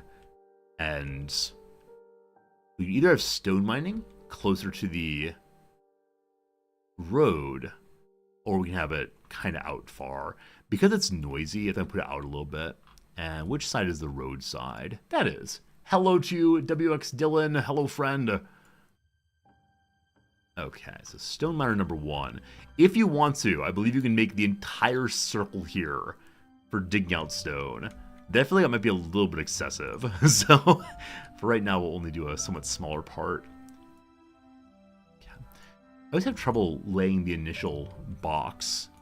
The node that comes out isn't the one I want to be usually. So we start from the second possibility, like so. It's much, much better. Then out over here. Have fun digging up our beautiful homeland. And bring you down to there.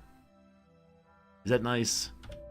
That's nice enough, we'll call it. It's a little weird in places. You need a road, though. So, I'd like to make a gravel road off this one, just for aesthetic purposes.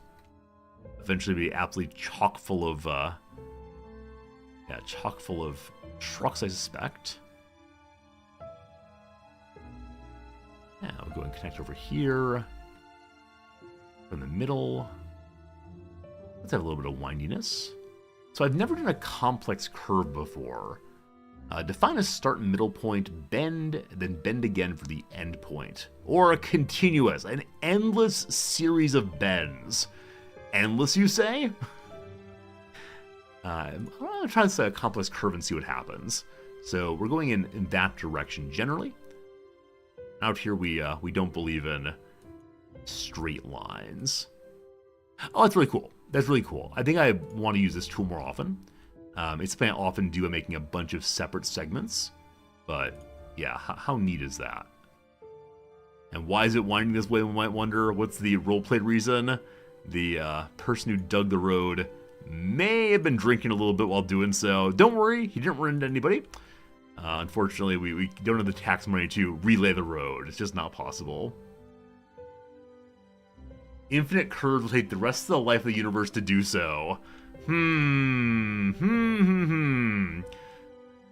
don't know enough about physics to respond to that, other than, doesn't the end of the universe indicate that the infinite is not possible because an infinite series does not end where the universe ending implies an end? I don't know. I don't know. As I said before, I don't quite know what any words in physics mean, so I tend not to make weird assumptions and claims. But there's my response. Okay, cool. Other than the 90-degree angle here, this looks really nice. So let me change this a little bit. Yeah, continuous is the same as a complex curve. Got it. Don't forget limits, Riz. I don't know what limits are. I understand the limits are like the end of something. Like if a police officer says you went over your limit on drinking, I don't say, no, that's not possible. Limits mean that things don't end. Yeah, unfortunately, I don't understand the mathematics necessary to respond to that in anything other than a stop it, you liar sort of response. I've been saying that now that I've read some physics books, I will try to go read some math books, but not during a term. During a term, my reading is either like sociology and psychology, which I really enjoy always, or it's fiction. Like, actually, to be honest, right now I'm reading a book on the history of the concept of infinity. I expect the book on the concept of infinity will eventually have something about, limits. It just hasn't had anything on it yet, so we'll see. Hello, Thorn. Do I pay attention to the U.S. elections? I read the New York Times almost every day, so if there's anything in there about the elections, sure, I read it. But no, when I lived in the U.S., I would obsessively follow pretty much every level of politics up down to the state level. So I would know like which party had control of the state house of Virginia, and I knew some things about various congressional districts and so on. And that was partially because I was teaching political theory in a politics department that was really heavily focused on like concrete American politics.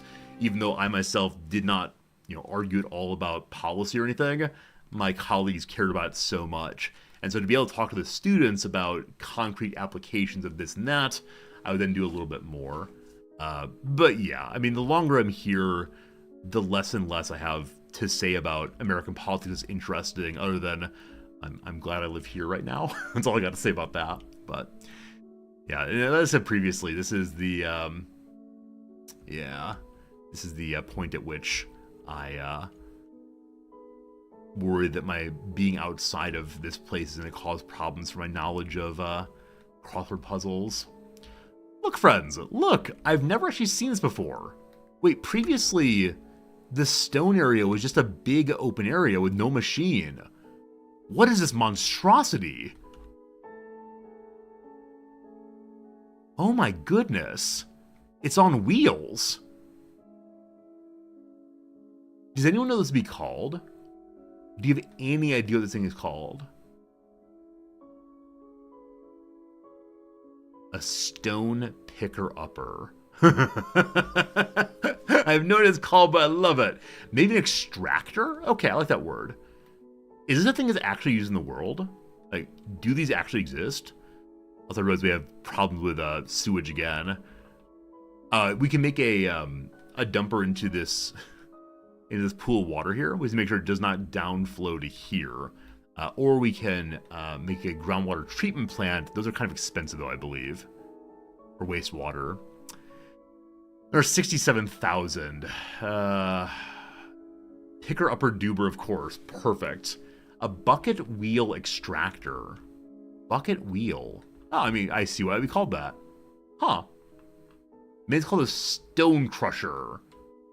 So it's not like large pieces of stone come out. Wait, so does it sit over top of a large like piece of stone, and then these things hammer out chunks, and after hammering them they pick them up?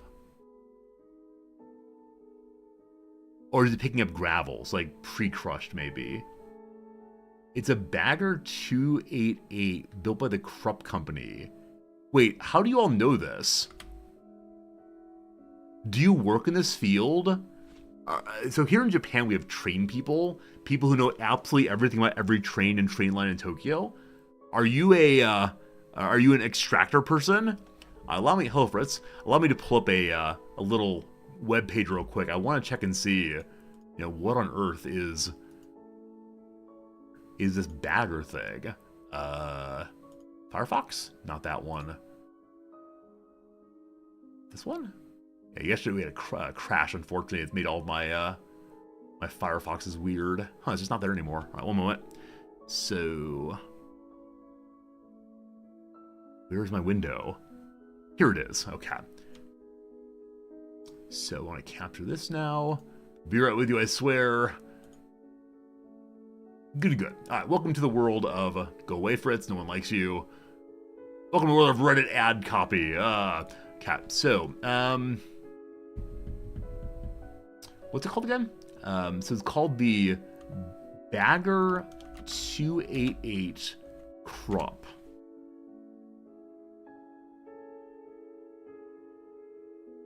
How on earth did you find it that quickly? Because that's exactly what it looks like. You Googled it. So let's type in big stone extractor.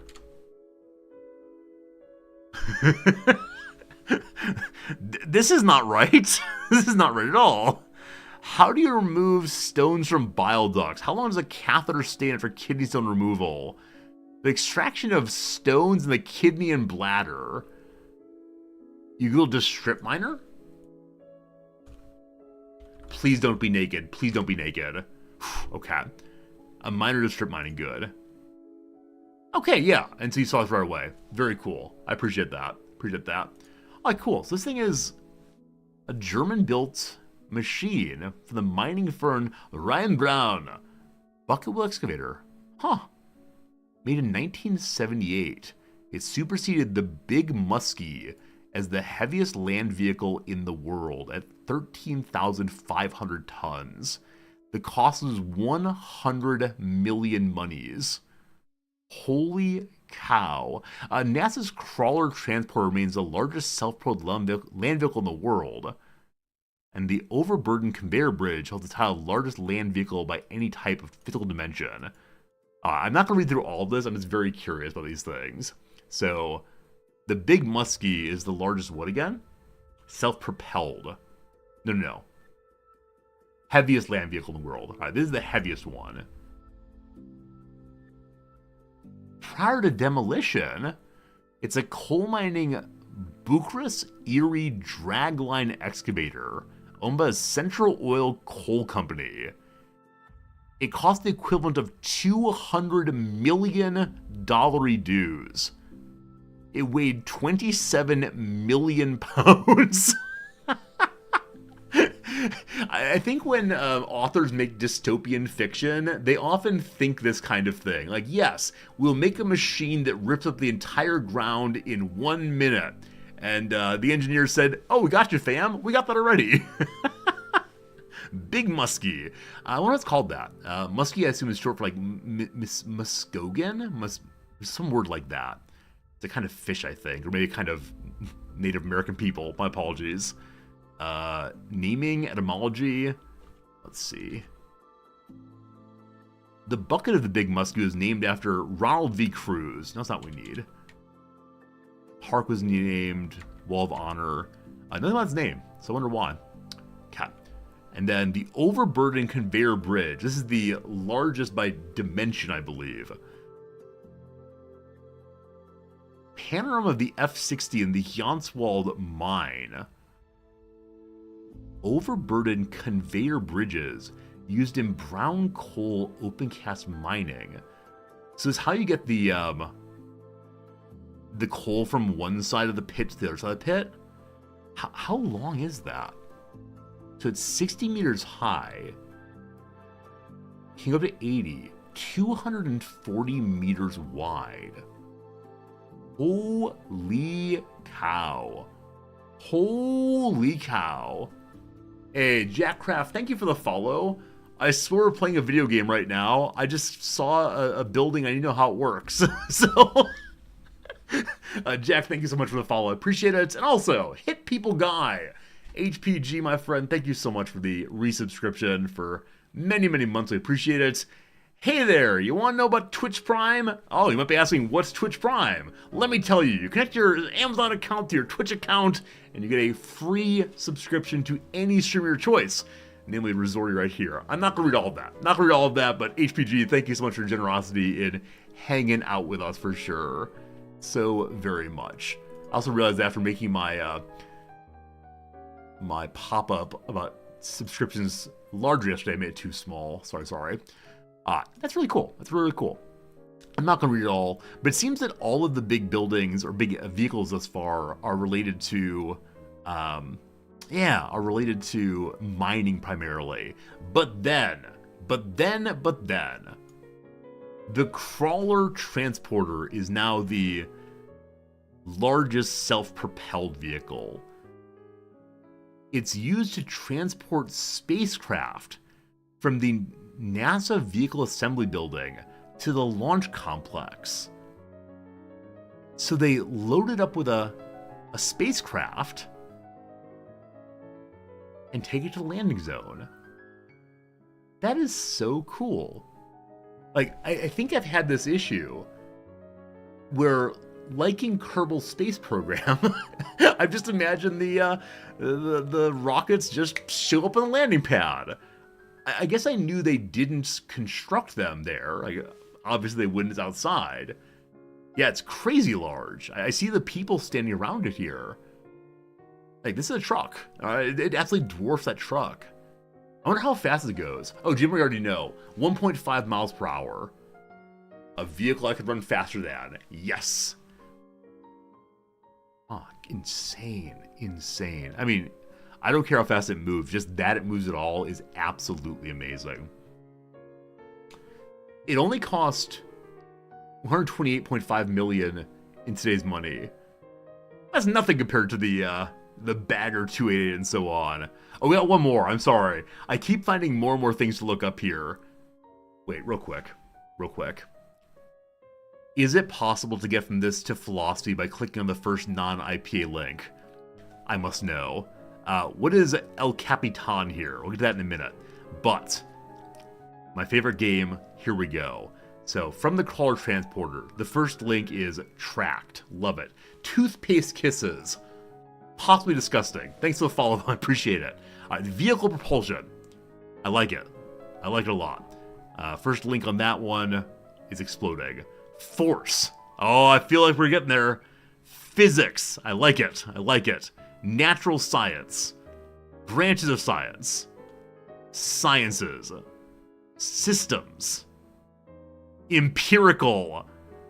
Oh, proposition. Philosophy of language. Analytic philosophy. Tradition. Oh, see, this is a shame. Philosophy does not come first there, but tradition. Schools of philosophy. Friends, welcome home again. It only took 12 or so clicks, but we made it from one completely unrelated idea to philosophy, as happens basically everywhere. You will recall at one point you could not get from Kim Kardashian to philosophy, but now you can. That's cheating? Wait, which thing's cheating here? If you click on the first link over and over again, it's the whole game. How's that cheating? I'll do one more of them. Get to meta-modernism. I don't think you can do that, unfortunately. But yeah, give me any topic. Any topic. Give me a topic that's obviously not about philosophy. I'd love to check and see some weird idea. And don't go make a stub right now and say, ha, no links. Legos! All right, let's do Legos and then Burger King. XP, don't be weird, thanks. All right, so Legos it is. All right, so again, skipping the IPA. Construction toys, agreed. Construction, I like it. Art, all right, not science this time. Human activity, what do humans do? Mental things. Let's see, Aristotle, we're going the right way. Psychological. Mind. Thinks. I see a thinker. I see a thinker. Conscious cognitive. Consciousness is awareness. Awareness is philosophy. Love it. Okay, okay. I'm gonna do one more of them. I'm gonna do Burger King also, and then we're done, I promise. From Burger King to it. Alright, alright, alright. Oops, misclicked. Yeah, there are some pages that lead you to infinite loops. I do not know where they are, not what they are, but here we go. Burger King goes to all caps. There is no way you can go from all caps to philosophy. Can you? Caps are about typography. Typography is arranging type. No, you can't do this. Text. This is not about philosophy. This is about, it's like writing. I write, you write. Language. Uh-oh. Oh, communication. Information. Abstract. Oh, no. Philosophy, you've done it again. You've done it again. What?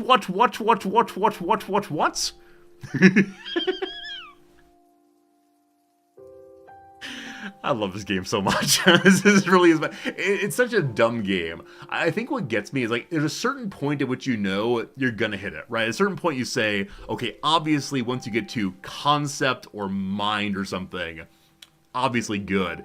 But how you get to that part is always so surprising to me. Like, and of course the case that, you know, what's happening here is the first link is always a general category of whatever the thing is, and the generalizing move is the move of philosophy generally. Good. And so I love how this works though, but it's one of my favorite games to play with my students because they do not believe me. They do not believe me. You bet I can't go from the North Pole to philosophy? Just go up, up. Now, when we say North Pole, do you mean on Wikipedia? I said I was done. I said we had to get back to the game, but okay, I've been challenged to the North Pole. Let's see. Let's see. But yeah, speaking of, real quick, the reason I say it's up is, how do I get this picture? What's it called? It's Michelangelo's, second. Michelangelo School of Athens, I believe. Maybe it's not Michelangelo. I think it's called the School of Athens, though. Yes. Cat. This is an amazing picture. One uses it regularly. One uses it absolutely regularly.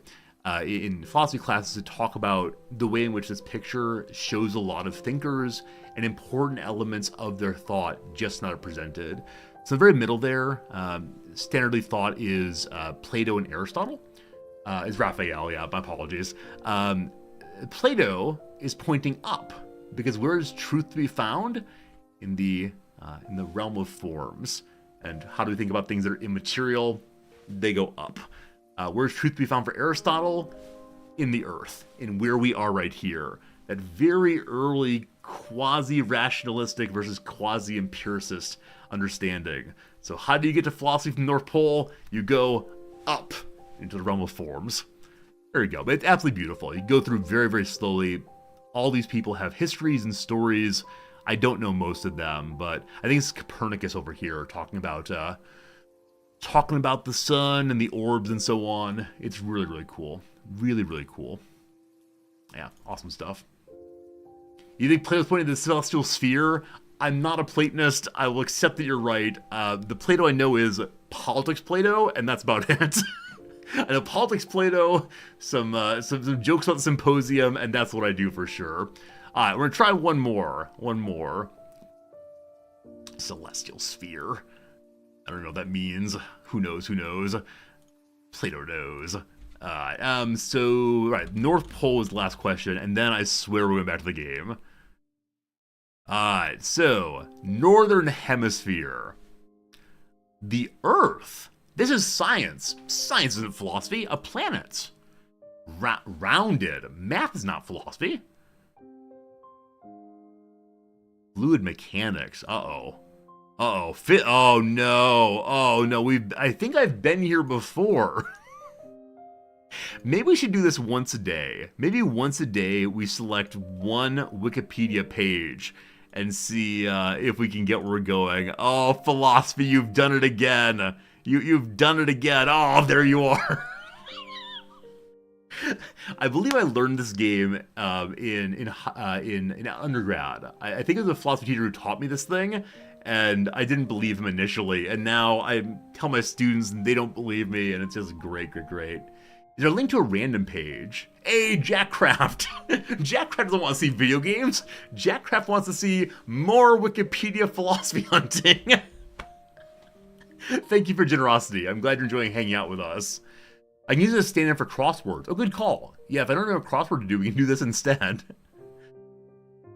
There probably is a random button still. We can do smoking on my X-Pack. Oh, the Hanshin Tigers. Yeah, I actually forgot to mention this. The Hanshin Tigers beat the Buffaloes to win the Japanese World Series, just a Japanese series. This undoes what's called a the curse of the Colonel. The curse of the Colonel. If you do not know about this, a group of fans of the Hanshin Tigers were so enraged over something happened in their baseball game years and years ago that they went to the local KFC and picked up the statue of Colonel Sanders and threw it into the river. And that claimed that there was a curse that they would never win the World Series again, or the Japan Series again. And they've never won it since. And then a couple of years ago, I believe they had some kind of cleansing ritual in which they dug the Colonel out of the river and made prayers and so on, and now they've won. It's great. What's with baseball teams and curses? There are actually some books on why does baseball have so much superstitious thinking, and some of it, at least in the U.S., is seen as being a stand-in for religion. Like it's the way in which our symbolic activities, when we come together and share a belief something bigger than ourselves, often go in the direction of spookiness. So it's like when people wear the same socks when they play baseball, for instance. All right, there's one more question here. Oh yeah, is there a random page? Let's see. Wikipedia random.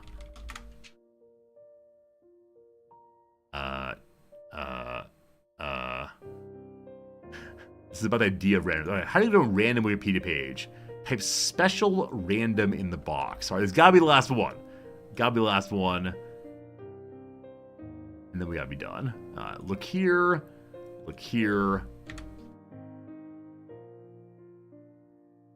Oh, a 1979 athlete from Denmark, an archer named, pronounce the Danish with me, Hasse Lind. Sure, that seems right. That seems absolutely right.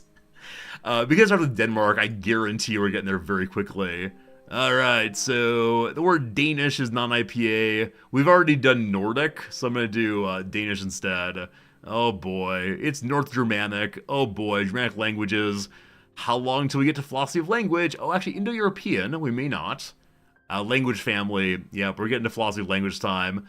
Languages into communication, into information, abstract concepts, rules, logic. I thought we were going philosophy of language. We're going philosophy of logic this time. Philosophy, there you go. All right, all done. Do I have a Wikipedia page? I do not. Some of my professors do, but I personally do not. I never will. I'm just some guy. And while there are some streamers that have Wikipedia pages, I will never be one of them. I cannot imagine ever being that notable, but that's okay. All right. Thank you for tolerating that. That was a good time. Appreciate it. How do I know someone else didn't make one? Because I guarantee it would be deleted. I think there are a lot of people who are really into the Wikipedia project, which I get. I also love it. I think it's important. One of the best things that humanity has ever made, because it's freely available to anyone with a connection. It's so cool. That said, people really take care for it and look after it in ways that are occasionally overbearing. But if you create a page and you cannot establish to their satisfaction this is a big deal, they will delete it. So I think that person we just looked at was an Olympian. So if I can become an Olympian of streaming, then maybe I'll get a page. But for right now, I believe Resorty is not in any of the various wikis around the internet. Also, where's my Oh, it's hard to see on the white. I couldn't find my pointer. It's right there the whole time. All right. New wiki pages get vetted to see it's important. Oh, good call. You need news articles about Resorty to use as sources. I mean, Resorty's written news articles. Resorty's published in various places around the world, but not as Resorty. I've actually been working on, thinking about how to publish as Resorty. Useful ideas for thinking about streaming, the way in which streaming impacts society. I just don't quite know. I don't quite know how to make it work in a way that is valuable and not just, that should be a blog post. Yeah, that's how it goes. This is a moon base. It's a snowing day. That's what it is. Earlier we were talking about figuring out the issue of sewage. And I wanted to check and see how the water flows here. That was the thing we said we were going to do. The water flows that way. Huh. All right. If I carve through here...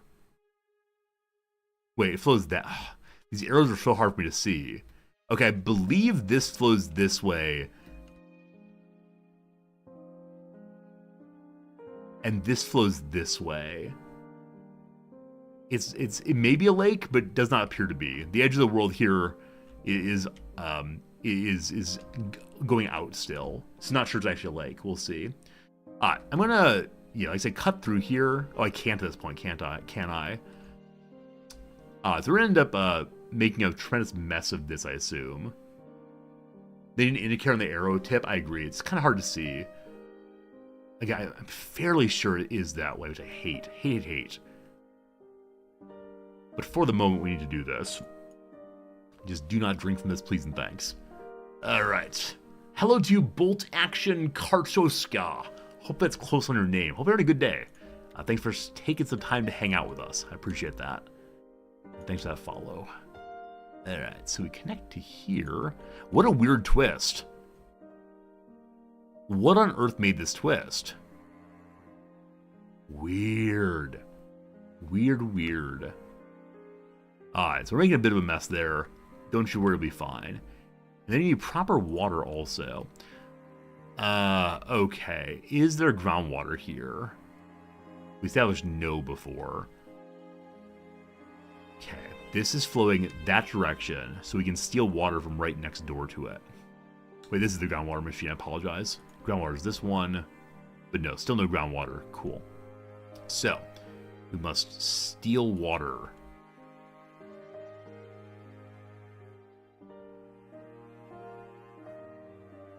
Uh-oh.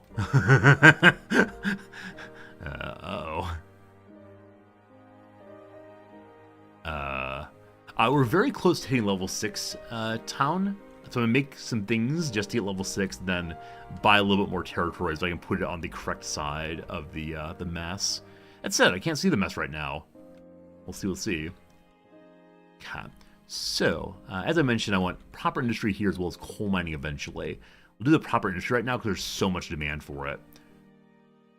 We're also under 1 million in the bank right now, so I need to be somewhat careful to keep an eye on how this is all going. And so out here we'll have just a nice little road.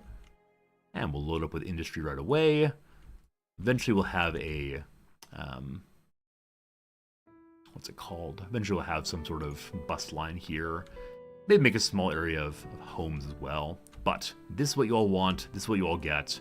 Here it comes. One nice row there. Let's do the same thing on this side too.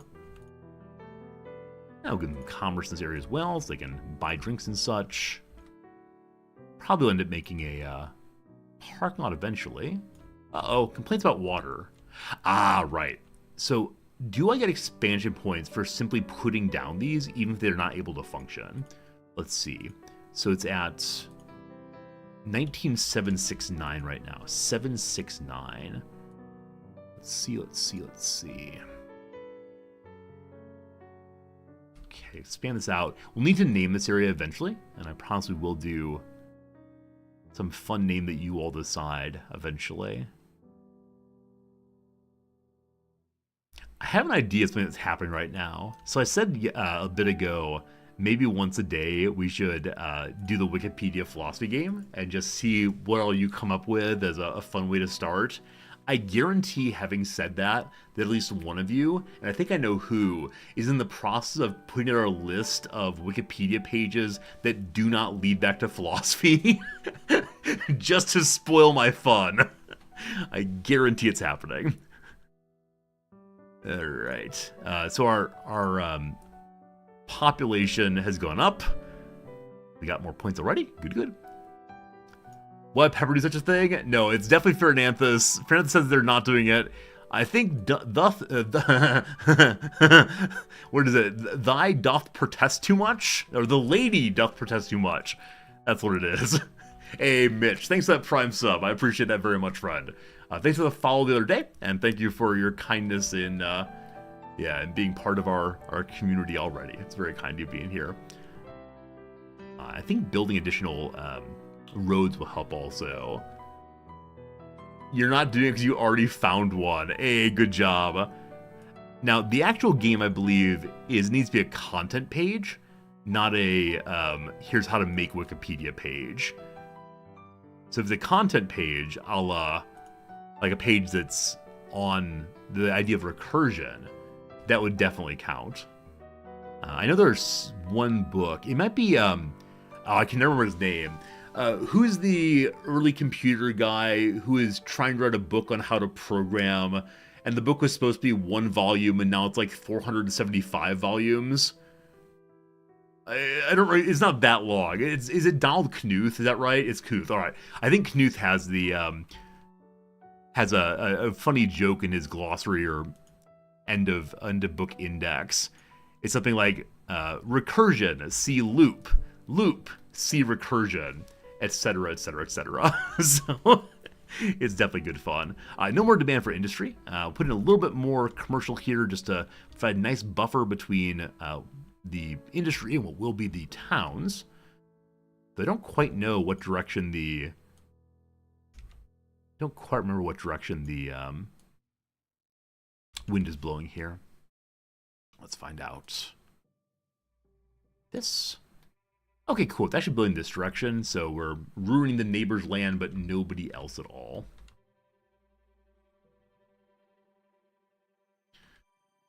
They want homes also. People want homes. So, build a little road up this way. And this place is so like empty and flat, composed to, yeah, kind of empty compared to many other parts of the world. So we're not going to have much in the way of character over here. We can make some character by using the terraforming tool and ruin the entire map.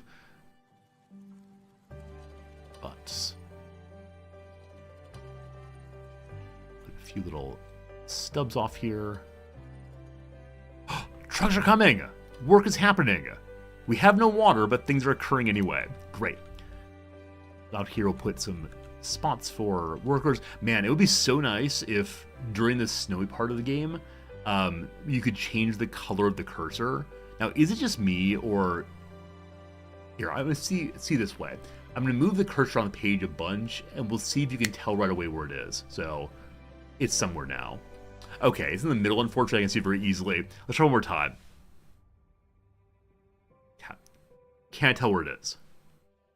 Well, it's top left corner we're scrolling. Anyway, do you see my point?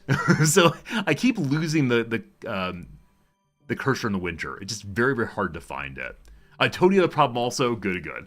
I'm glad I'm not alone in this one. It's a weird feeling. And so I have to do this like awkward shake thing I hate so much. Hey, Blitzkrieg, thank you for the Prime sub also. Look at that. Mention one Prime sub and all the other ones come in. Thank you for your generosity, friend. Glad you're hanging out with us for sure. Cursor's hard to see in snow is a confirmed issue on the forum. Cool. I wonder if they'll have it like shift colors with the season. If it become like a bright green and stand out quite a bit. Is there a colorblind mode setting? That's a great question. I know some games have that kind of accessibility. The general? Yeah, not that I'm unable to tell the difference between colors, except for dark blue and. I meant to give you all a poll of something. I forgot to bring it down though. Last night at dinner, my wife and I had a disagreement over what color something is. And it was one of those disagreements that was just, haha, funny, no big deal, nothing rides on it. But it led to a great conversation about conceptual boundaries and the ways in which, people think about certain distinct categories as closer or farther apart in different cultures and upbringings, etc. And it's a kind of standard question, but once I finish looking for this, I'm going to run upstairs to take a quick picture, because with my camera settings, I can't guarantee that it will be the thing I need to show you. I need to instead take a picture for you. Blitzkrieg, you're mostly a lurker, but enjoy the content. Awesome. Yeah, never feel like I have to talk, but I'm glad you enjoy it. I'm glad you enjoy hanging out. Thanks for being here, really. So no, I don't see anything like a different color needs button, unfortunately. Okay, let me go ahead and make some quick housing real quick so I don't forget to do so. Where's my cursor? There it is. Okay, make some apartment buildings. Again, no water, but I believe we're getting bigger and bigger. So once we're done making all these, I'll then head back to the big city in order to ensure that we have enough XP coming in to expand again. Those are row houses. I don't want row houses. Okay. Be right back. Enjoy watching the flashing of we have no water here. Somehow one of them got built despite the no water here. Back presently. Minute and a half at most. Probably in faster than that though. See you presently.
Is my city on fire? My city burning down? Gosh, I hope not. Alright. So, hello friends. I apologize for bouncing around, leaving real quick without putting up the I'll be right back page, but gosh, I am now back. So give me one moment to send myself this photo. This will all be worth it, I promise. I promise. So, let's add photo, that thing. Good. Okay, we then download it over here real quick. To be honest, taking a picture won't perfectly share it because different screens that are idiosyncrasies on how they display color. Yeah, it's the best I can do, unfortunately. And there's no way for me to guarantee you all are seeing the exact same thing. That said, hopefully it's going to make for an interesting commentary at least. So we're eating dinner last night, and I pause the game real quick again, of course. Hello, Fritz. So eating dinner, and this fine thing right here was used. Noms and I have a pair of paired chopsticks. Okay, so those are Noms' chopsticks. Mine are black. Mine are really, really, really black, and they have lovely Japanese scenes at the top there. We give them as a gift by a different university, in fact. So the question is, when Noms looks at those, she says those are red. I say those are brown. Red or brown are the two general categories, because there are lots of like subcategories that we could hold and say. Like, we can say things like, she said chestnut initially. She said, mahogany maybe. I don't remember exactly. All right. And so what I don't really care too much about, like, which is it truly and really. I'm interested more in how do people lean between them. My jacket's brown. I agree. Yeah, I agree. They're both kinds of brown. So I'm not saying is it absolutely like the ideal form of red. For me, when I think of perfect red, I think of like a fire truck is red. Nor what I'm saying is like the perfect form of brown. I think that's like a tree maybe. So reddish brown. No, that's cheating. No, it's cheating. I don't know which direction is more. I should have run a poll. Grombo's doing it right now. Don't backseat my streaming. No, I'm planning to do it right now. I was just like raising the topic. Now I'm going to type. Don't you worry. What color? Red, brown, something else, but not. No, I shouldn't give you more choices. I'm just going to do red or brown, or I don't know. Let's do red and brown. It's fine. No more choices. No more choices here. All right, there's your poll. Vote now. Red, if you hadn't mentioned brown, you wouldn't even consider it. All right, please push the buttons. I know that for many of you can't push the buttons. That's okay too. Brown is dark orange. Brown is not a color. Ban Fernandez. Brown is not a color. What do you mean brown's not a color? If I go and ask my little nephew, what's your favorite color? And he says brown, I say, ha ha, you idiot. That's not a color. Somebody's saying brick red lobster? That's the color of a red lobster to you?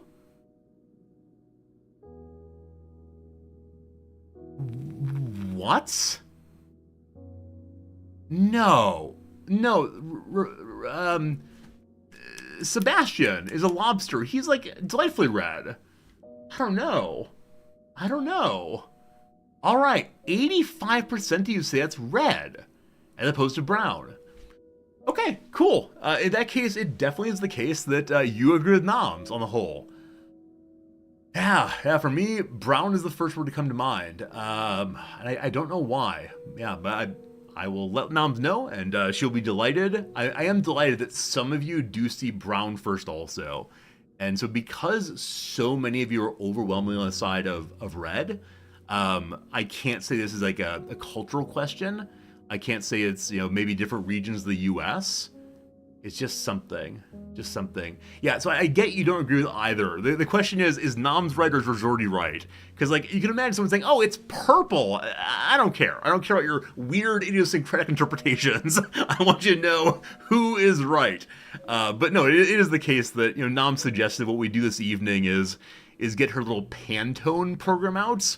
Noms has a little Pantone program that will allow her to scan colors and report what the Pantone number is and look into that. But that's how it goes. Hey, Jim, have a good night, my friend. Thank you. Some people could see a higher range of colors. Possibly. The question is, who do I love more? Noms or Resorty? That's right. You're truly deciding which of us deserves to name colors. It's possible that different people see colors differently. So that's a real possibility. Yeah, absolutely a real possibility that people just see the colors radically differently. That said, I'm not actually interested in the experience of the color, the qualia. I'm interested merely in what do you call that thing. Because even if green looks very, very different to how it looks to me, then we still use the same word in response to that kind of experience. Because we both go, oh, green, even if my green is your purple subjectively. Yeah, that's good, that's good. You've been co-opted into sowing seeds of domestic discord? No, like really and truthfully, Noms and I do not fight. We have never had a real fight. We've never had even like a serious disagreement. We have talked very seriously about places where there's tension. But no, I would never come on stream and say like, this is something we're actually angry over. Side with me, chat. You know, that'd be a terrible thing to do. And we're just not that kind of people. Thank goodness for that. Bring the image up in Photoshop. Bring up luminescence. It's way more red than this. Wait, can we only tell what color something is in maximum light? I realize it's very, very hard to talk about, you know, what color is this? And you know, to what degree is the claim of that is a color requiring one to already know what the color means? Seeming red is dependent on being red, etc., etc.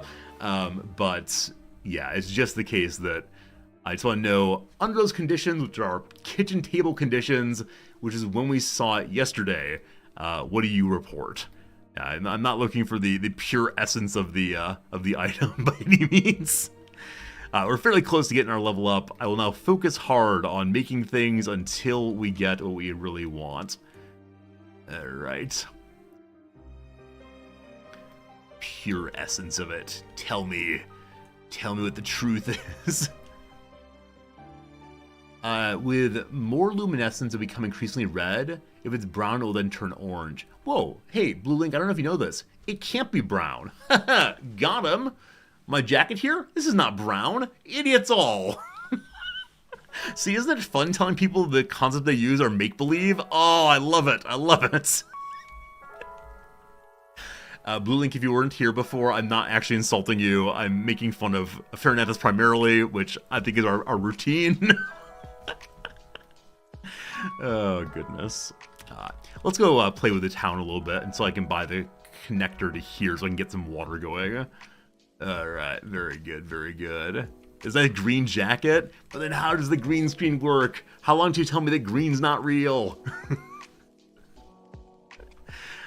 Alright, we still have bus problems. I thought that I added in additional bus depots over here. Indeed I did. Indeed I did. Enables the depot to electric buses. The type of buses operating on a line can be changed on each line's bus line panel. So I wonder if the, I wonder if the buses are... Yeah, I wonder if the buses are more efficient, electric buses, if they put out less smog but instead cost more. It could be probably good to have electric buses inside of the city at least. I'm not sure. So brown's a color, just not its own color. So yeah, I guess I don't know what it means to say something's an independent color. And that's entirely because when I've, you know, when I pull up this kind of thing here, like, how do I say here are the divisions of its own color, knowing that as I go around, it's entirely continuous? So why do we say like, oh, that yellow is its own color, where this is not its own color? Depends on luminescence. I'll happily say this is beyond my limits. I do not know what we're talking about anymore, so I need to buy a book on color theory. That's up next. Jamie X, thank you for the generous follow. Hope you're having a good one for sure. Thanks for being here. Thanks for being here. Still big demand for housing and commerce as always. Let's continue working on our Commerceville. That's what we really need. More in the high street. And then after a while, we'll check and see how our... surprised they didn't build there. That should make it go? Possibly? Wait, why are these things not building? There's allegedly huge demand for... hello? Hello? Wait, this building is blue. I think I just zoned it as blue. Something seems strange. The building is showing de-zoned or condemned. No idea. Anyway, friends, it's been hours on our last ad break. This past hour, we've done nothing but play video games, I swear. And so we're going to take a quick break. We do this once an hour or so. Do a little bit of crossword puzzle. And when we get back on the other side, then we will play more crossword. And I guarantee, not crossword, we'll play more... What game am I playing? We'll play more Cities Skylines 2. And I promise, for one whole hour, we'll do nothing but Cities Skylines 2. I will not be distracted no matter what you all come up with. I swear, I swear, I swear. Okay, so medieval music form. Medieval musical form. I have no idea. +1. One's date, I believe. We'll see. Chanel Muse de la Vigne. Hi, French. No idea. Feudal Lord. Feudal Lord could be a baron, possibly. Duke, Earl. Baron seems likely. Longtime New York nightlife presence, and arguably the city's reigning drag queen per 2018 Times piece.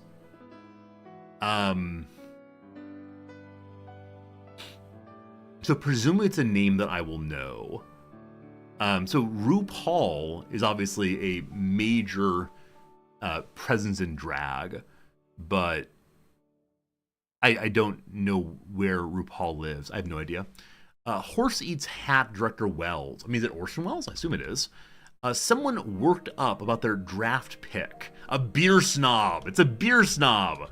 That's pretty funny. Initially, you think fantasy football, and then, something else instead. Dust up. Could just be a fight. What's the down here? Some kitchen pads. Kitchen pads. So they're the kind of heat-absorbing pads you put on that will make sure you don't burn your table, that kind of thing. There are pads used for scrubbing, like a Brillo pad. Would Brillos fit here? It would. This is Liege. This is Liege. Good. Good. Okay, so dust up. Still thinking of fight as being the primary word. Oh, that could be dust up, like to sweep. To sweep, possibly. EMP, is that the thing? No, it's not something, because this is Brian Eno, the Sonic Landscape album creator with Paul Simon, David Bowie. Cond?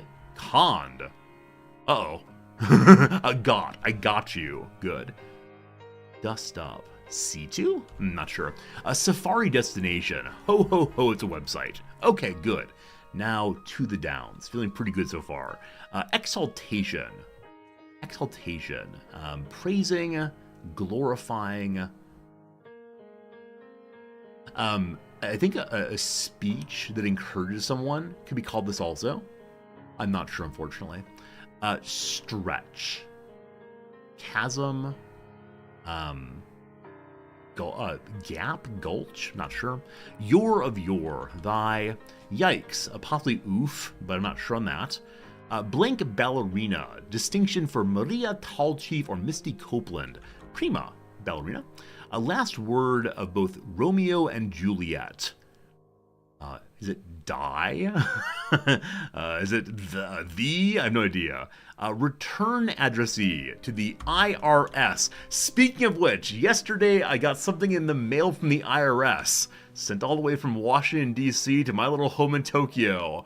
I overpaid my taxes last year. Yay! I got $32 back. Yay! Because of the exchange rate, I'm rich, rich, rich. I love it. Restaurants where one might be greeted with, "Oh, irashimasu." This is Japanese, so hibachi. Irashimasu. Sushi bar, probably. There we go. Good. I'm gonna do these last two, and then we'll get back to the game. I promise. Detergents. So cleaners, possibly. Yeah, good. Subject to the decrim or decrime, NY campaign. So probably decriminalizing something. Commonly, various drugs are decriminalized. Sex work, probably sex work. Good. All right. I said I was done. Let's just do these last three. Desert Island discs, I assume? Oh, yeah. What kind of album or disc would one produce? What kind of disc would one produce? Take with you, sorry, to the desert island. If you listen to one album forever and ever for the rest of your life, which one would you take? Now, kids these days don't know what albums are. So, yeah, for me, it's either the band's Brown album or Joni Mitchell's Blue album, probably, though. The Graceland album by Paul Simon has a real possibility, too. All pretty good, pretty good. Sore Winner's Chant. I rule. It is Die. It is Die. Last word of Romeo and Juliet. Essex is where the British Jersey Shore is. Cool. Very good, very fun. We're probably not going to finish one today, but we're getting some real good progress anyway. Hello, Alzir. Did you hear from someone else, that's me, that when working in another country paying tax there, you still have to pay taxes back in the U.S.? Yes. Yeah, you're liable to report your income and expenses to the U.S. no matter where you live. Now, a particular amount of taxes a particular level of income, you don't have to double pay. But if you're over that amount, you are required to pay taxes both to the U.S. and to your country of residence. Now, that said, because I've moved to Japan in the past couple years, I'm still required, well, not required. As of right now, I'm living two lives, and this is slightly skirting the law, just slightly. So I report all of my Japanese income and my Twitch income to the US and pay taxes on all of it. It's just easier that way. Because at some point, if I tell the Japanese government my Twitch income, my tax filings become so unbelievably complicated here, to the point that I need to hire someone to do so. I believe within the first 5 years, you do not need to report income made outside of Japan to Japan, as long as you don't bring the money into Japan. So I got 4 more years until the disaster happens. So yes, I do pay my Japanese income taxes in Japan and in the US to avoid having to do Twitch in Japan. Hopefully it does not show up in a court case eventually. Were you saying the truth when you spoke on twitch.tv/resorty that you did not pay your taxes correctly? I think I'm doing it correct. I think I'm okay, but I would not be surprised to know that I've misunderstood something at least. Anyway, we need more buses. That was the big comment earlier. Let's add... No, we don't need more buses, do we? They're still making more of them. They're still making more. Birth of Riot, the chart over there. Yeah, I think the U.S. is one of only a few countries that will tax you no matter where you live, which is something. The parking lot's completely full right now. I'm going to destroy it and make an even bigger one and see what happens. Is it purposely ampersand here? Oh, so what it is I want to make a cute little area here because I don't want to connect the Commerceville with my Path of Tranquility to the graveyard. And so I figured I'd make a nice little pedestrian walking path here. Once it's not the winter anymore, I'll try very hard to make it look more attractive. So we'll see how it goes. Okay. Destroy, and then rebuild bigger and better, etc. So I guess the reason why I do this is just made this is aesthetics entirely. I thought it looked cool. Does it look cool? Hard to say. Hard to say. All right.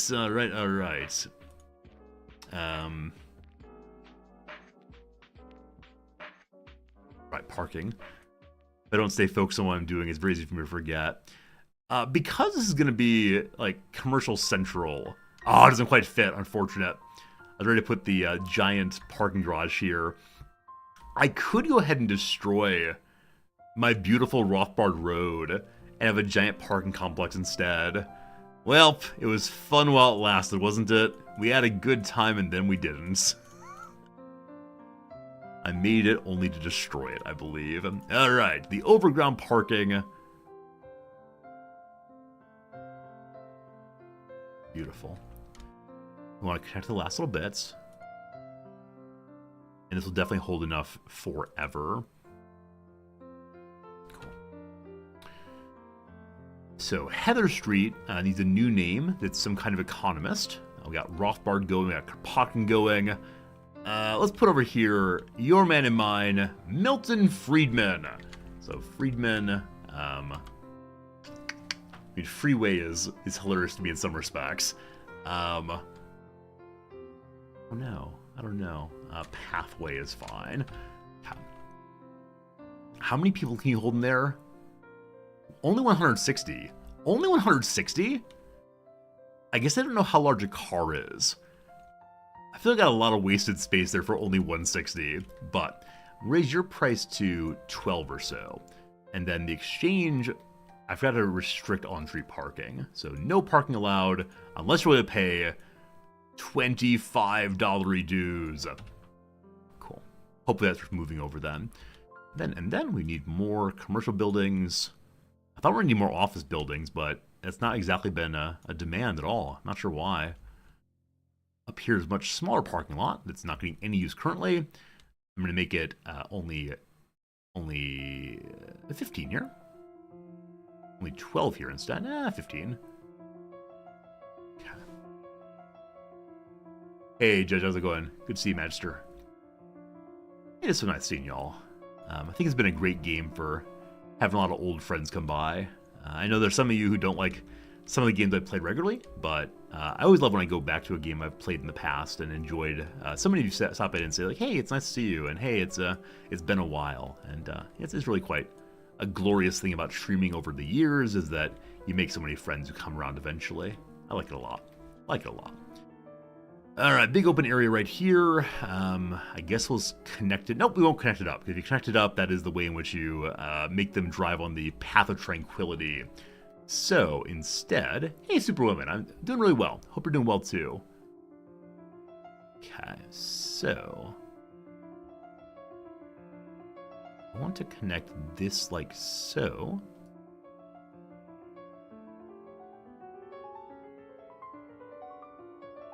I wonder if a white line's popping up that's suggesting that we're in line with this thing. But in the snow, I can't see the white line, possibly. Let's come from this side instead and see what happens. Maybe? I guess so. Cool. Kropotkin Alley continues.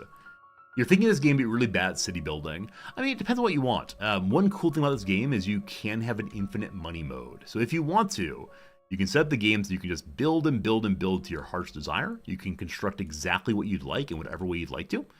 And I think that's really, really fun. Now, if you're wanting to be the world's greatest pro gamer, then perhaps the case that you won't want to have all the money. But if you do, it's nice. It's really a nice way to play the game. We've met the demand for commercial once more. We are so close to the milestone. So close. You played the first one, you were bad at it? I mean, my sense is it depends on what you want. And if you're willing to give it some time, if you're willing to, keep practicing and figuring it out, then this game is really an enjoyable one for sure. That's my view. The average acre's completely full in both parking lots and on street. So, parking fee's 10 there. What is it on the roads again? It is 16. You need more parking. I believe one of the viewers said the other day that they have made so much parking and it does not matter. People just want more. Okay, so we're gonna raise these to 12.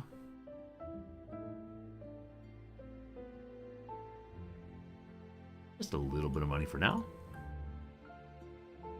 Yeah, I wonder if someone made a YouTube video yet on how money works for the individual character. Because I suspect that people do not have infinite money availability. Or if you set all the parking in an area to the maximum, 50, I'm guessing then people won't go there, but I'm just not sure on that.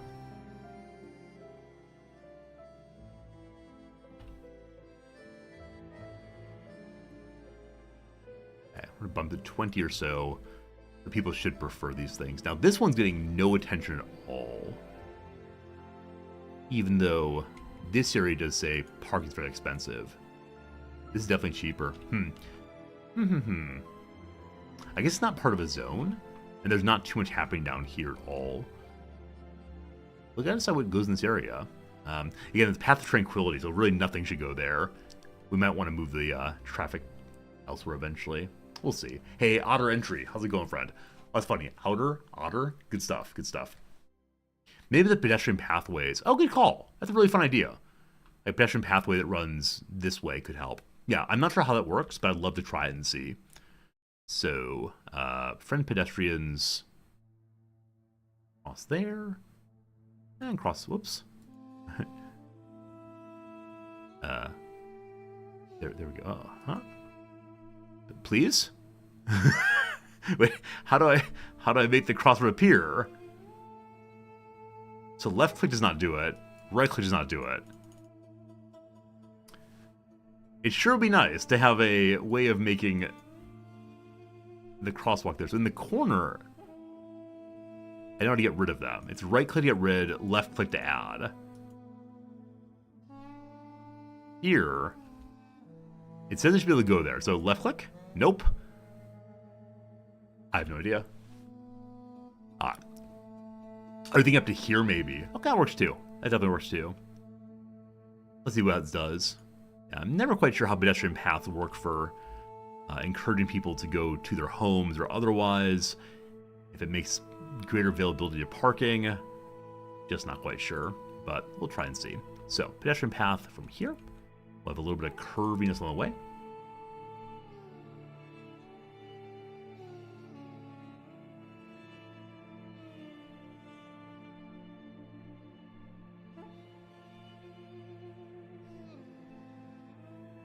Okay, and that actually makes the crosswalk. Nice.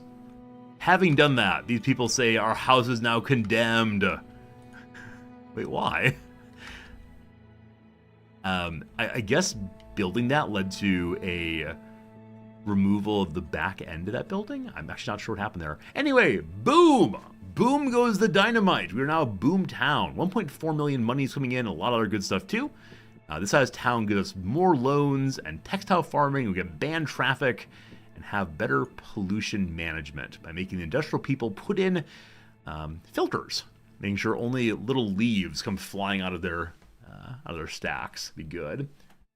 My chirpers complain about lack of water and power. Oh, is it really? Whoops. Oh, it's probably because of this over here. Yeah.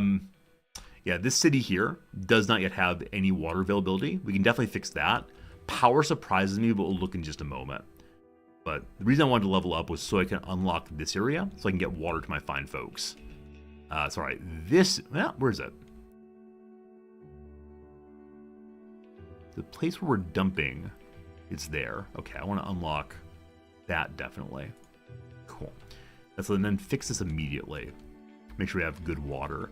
Now, those sewage is spraying out. It is getting a little bit browner here. If I bring up the pollution overview.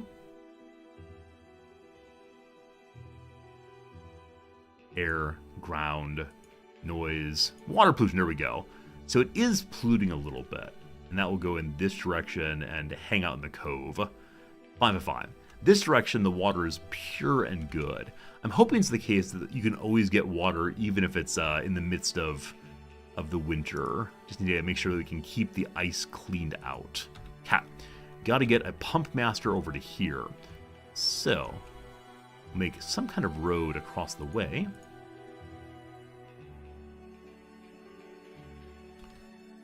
Far end will have just the tiny, cute little gravel path as always. To get myself a Wikipedia page, Zillan says, we have a large scandal I can get involved in. Bring me my teapot dome scandal at once. I'm going to say I like how you think, though honestly I'm not sure I like how you think. Yeah, I think that's probably for the best. I should not get involved in scandals. Yeah, there was a time when I was very, very, very young. Like, I don't know, 15 or so, when I had moments of saying, like, oh, wouldn't it be great to be an important historical person? Someone that's in the history books.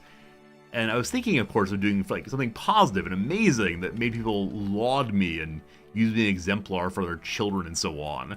But then I realized that a lot of people who are known in the history books, even in their own time, were not seen as being particularly moral or beneficent people. And then after that, I realized the easiest way to get in history books is to do the worst possible things. So, no, I gave up on that a very long time ago.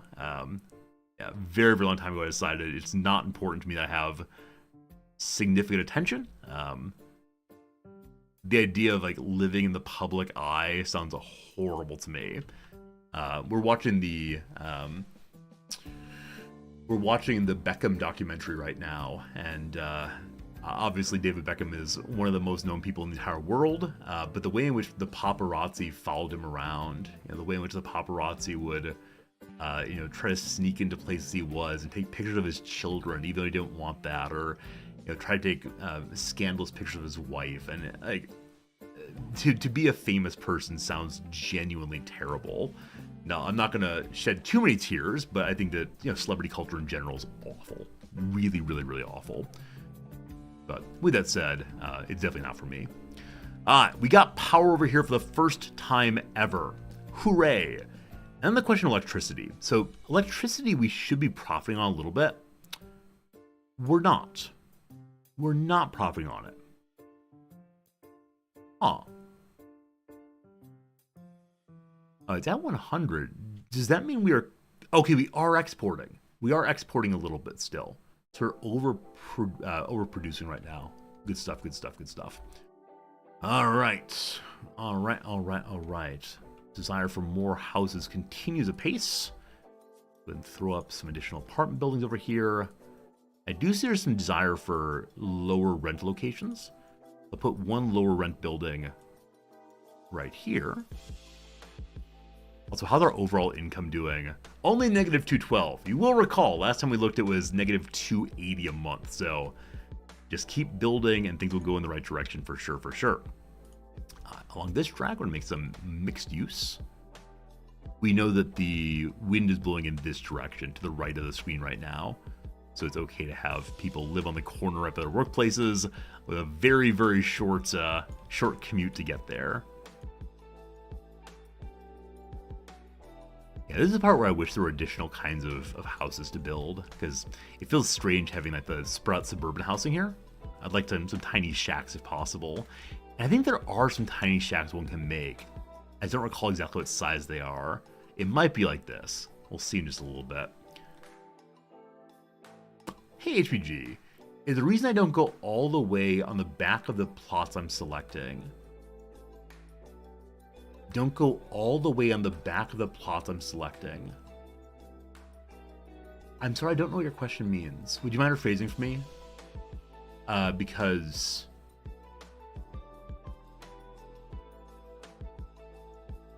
Oh, when I'm zoning things for housing, I'm going to use half the plot. Oh, I see.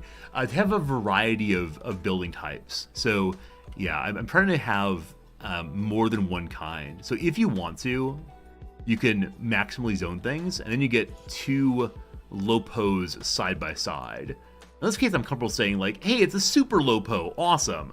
But if every single house looks exactly the same, So probably like the best way to play the game, financially speaking, is to expand as much as you possibly can, right? So make as big as possible in every area, jam those things on in. But I like to do for aesthetic reasons, I guess. Yeah, I think probably the answer to almost every question of, hey, Resorty, why'd you do that, is aesthetics. I think that's it. A Hippyville Guy, thank you for gifting a subscription to Sirloin Steaks. Look at that. You answer a question in chat, you get yourself a free gift subscription. HPG, thank you for your generosity and kindness and being here with us. It means a lot. Okay, commercial demands. Also, industry is finally demanding again. After making this area for a very long time, we didn't need any industry, but now we need more. And now that this area is actually functioning, I think I would like to... Yeah, I think it would be a good fun time to create a neighborhood name for this area. What happens in an industrial area if you mark it as as heavy trucks not permitted? That's what I want to know. So this is the new industrial plant, I guess, the new industrial zone. And I'm intending to have it be almost entirely industry. There is coal in their hills. We will be making a coal town also. I'll probably not connect it, how to say this? I won't just have one long road out. Instead, I'll make it a separate little city that will attach somewhat, but will also attach to the main drag here. I think. So we don't need to name the coal part, we'll just name this part.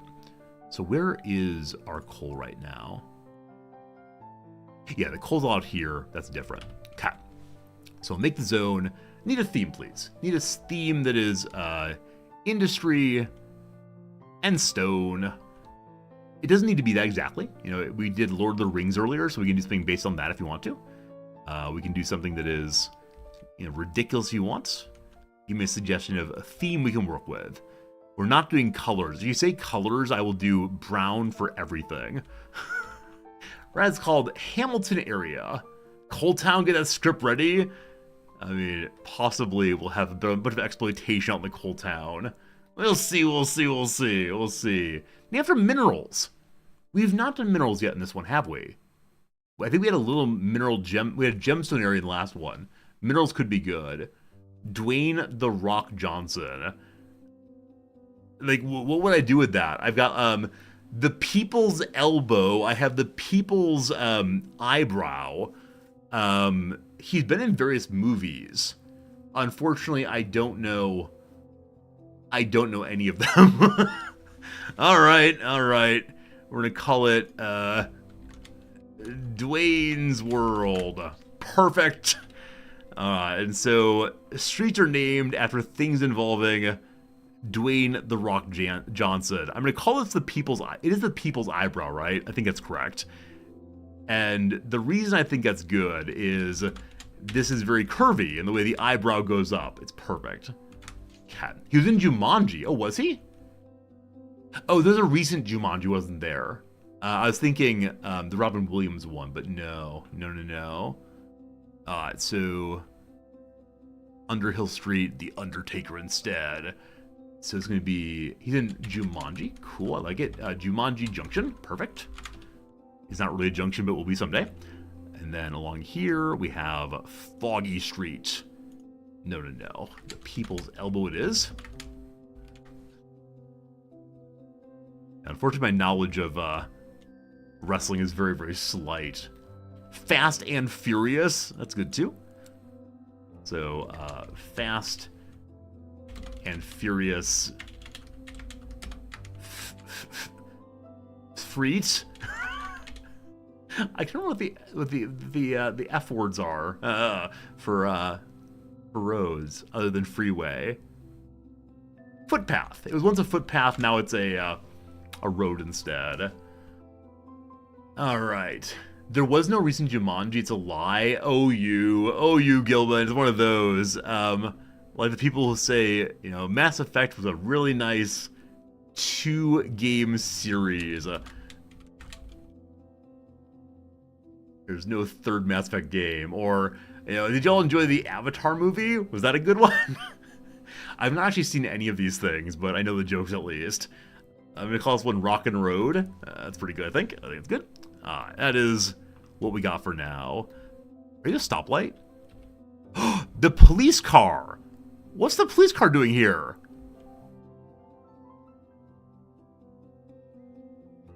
Okay, so there may be enough traffic here causing problems.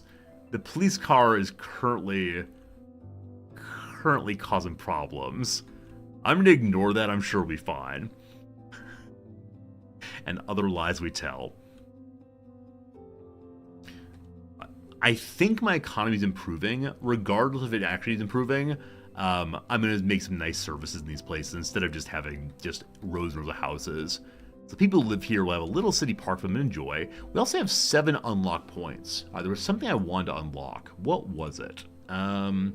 We talked about intersections, possibly. Gas power could be a really nice thing to do because it's more efficient, apparently, than coal. Water treatment. crematorium, definitely. They're not that expensive, where hospitals are crazy expensive. And maybe the out towns will get crematoriums for now.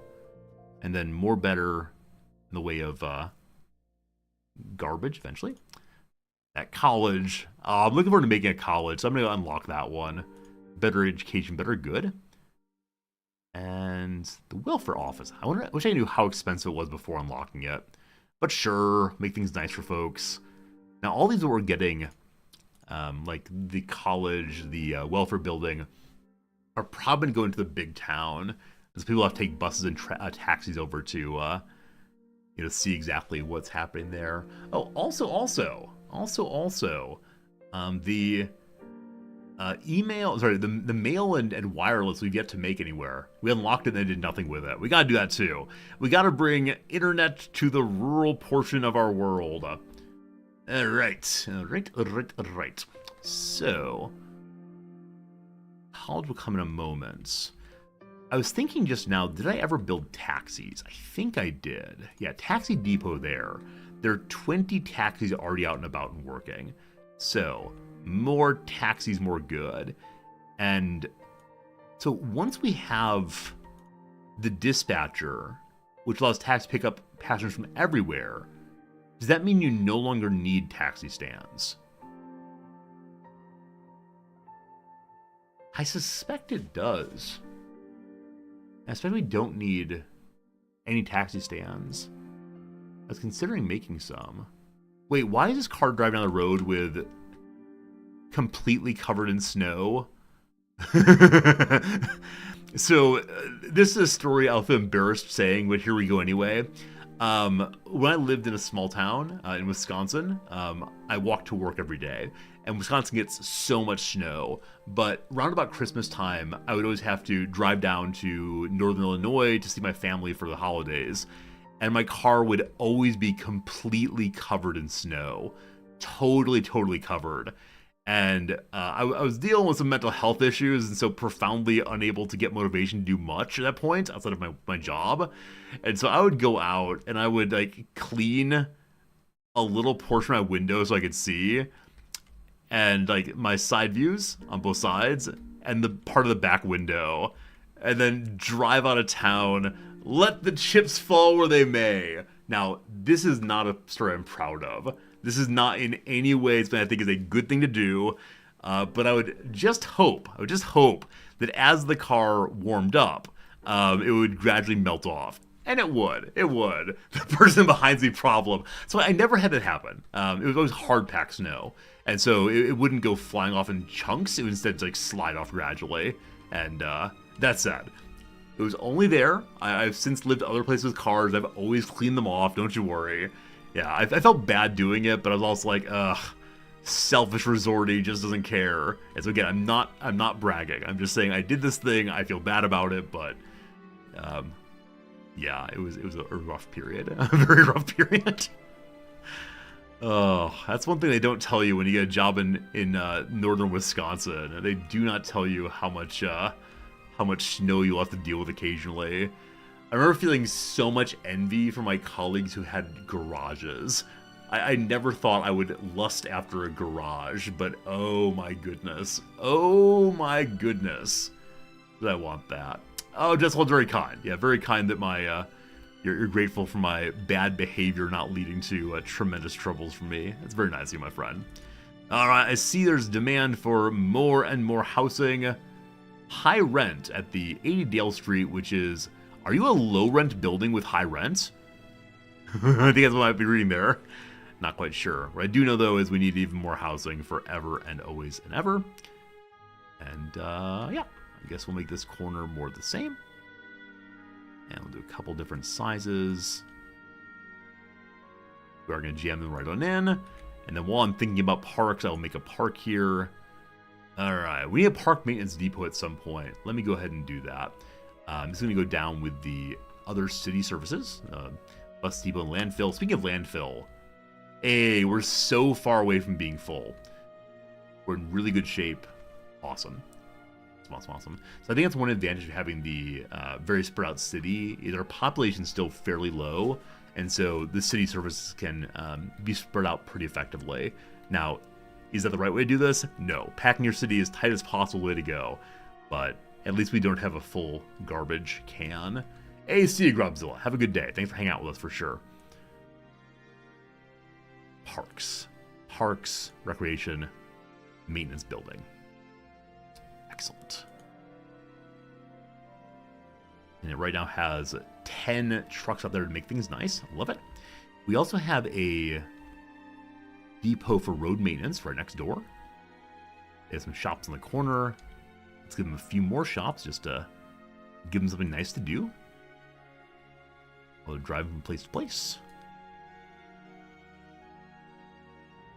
The city is so noisy. I'll look at that eventually.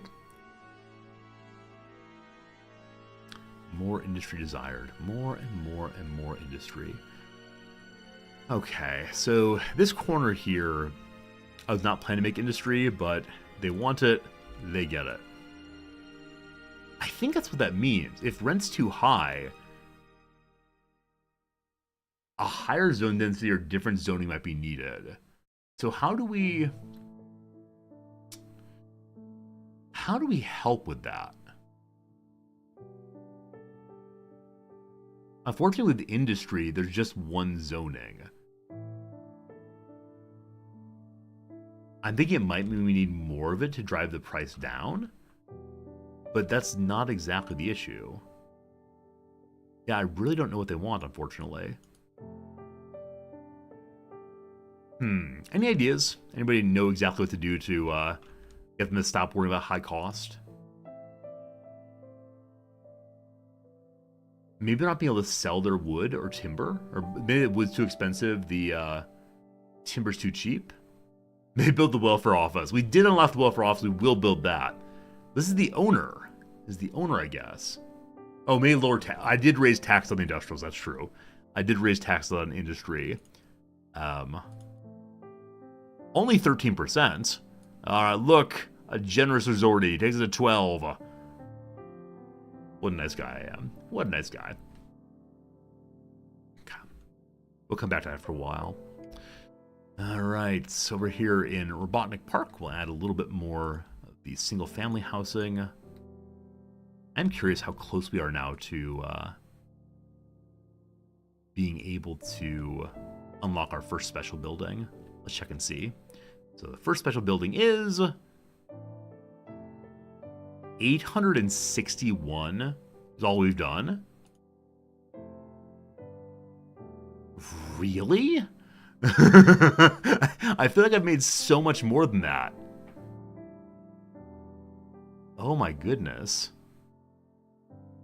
Have I made a bunch of the medium size at least then? Okay, we're quite close on medium density housing buildings, the European style. Good. Good.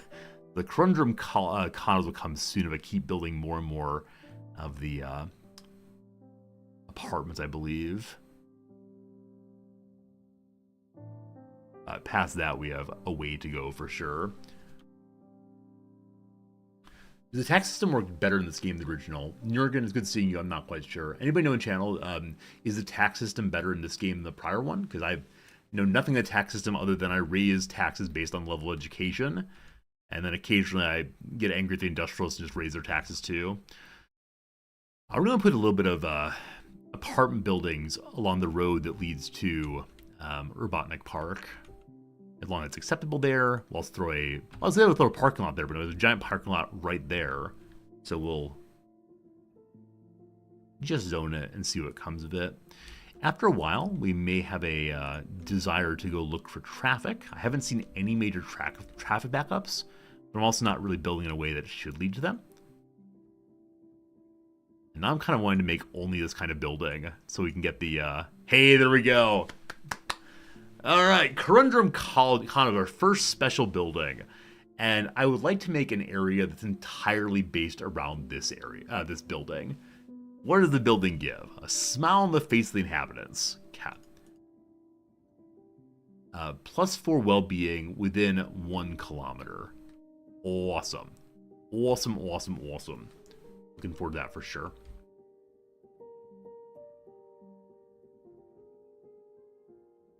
Yeah, I could just run to Robotnik Park, but no, I want something different, hopefully.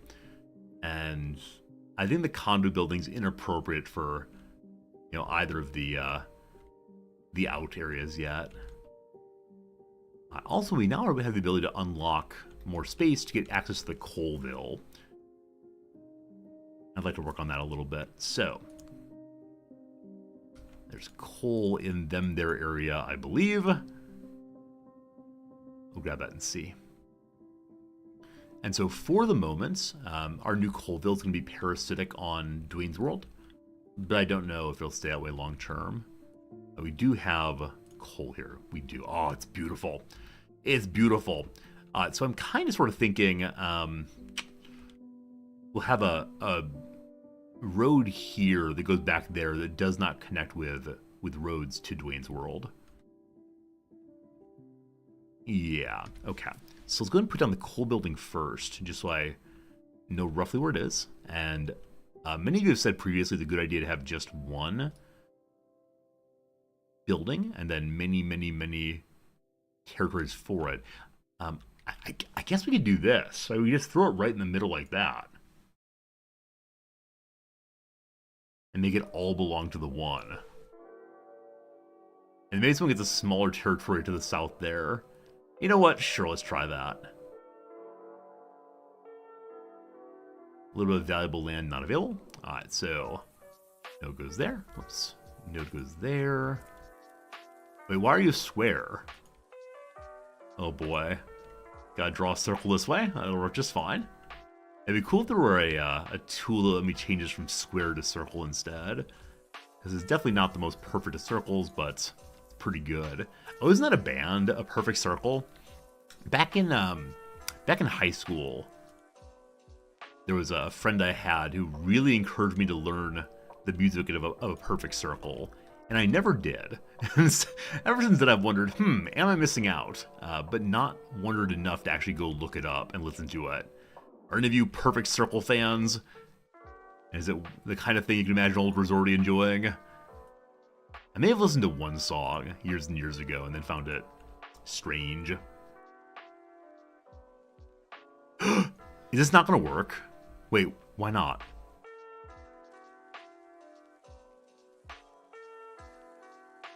What did I do wrong? Why didn't that work? As always, I don't know how to make it work initially. I know how to drag it out and then work from there, but strange. Okay, so this one. Okay, let's see how that works then. I have to close off the building starting point. Oh, it didn't close off, I see. Some of you saying it's a good band, Perfect Circle. Francis, you had a friend in high school who's also really into Perfect Circle. You also never took up the offer to check them out. Yep. Maybe we all had friends back in high school who were into Perfect Circle, and all of us are missing out in a big way for our refusal to listen to it. I always wonder. This is a weird thing to wonder, but it's absolutely true. Anytime I find myself liking someone in my adulthood, I think, would we have been friends in high school? And like in high school, I was a very awkward person. Like I'm not now. I was a very awkward person who was incredibly shy, and so there are lots of people I could have been friends with that ended up not being friends with, just because I was afraid to approach them in the first place, and I came off as awkward and weird just because I wouldn't talk to them. Actually, it's not quite true. I came off as superior, I think, or thinking of myself as superior.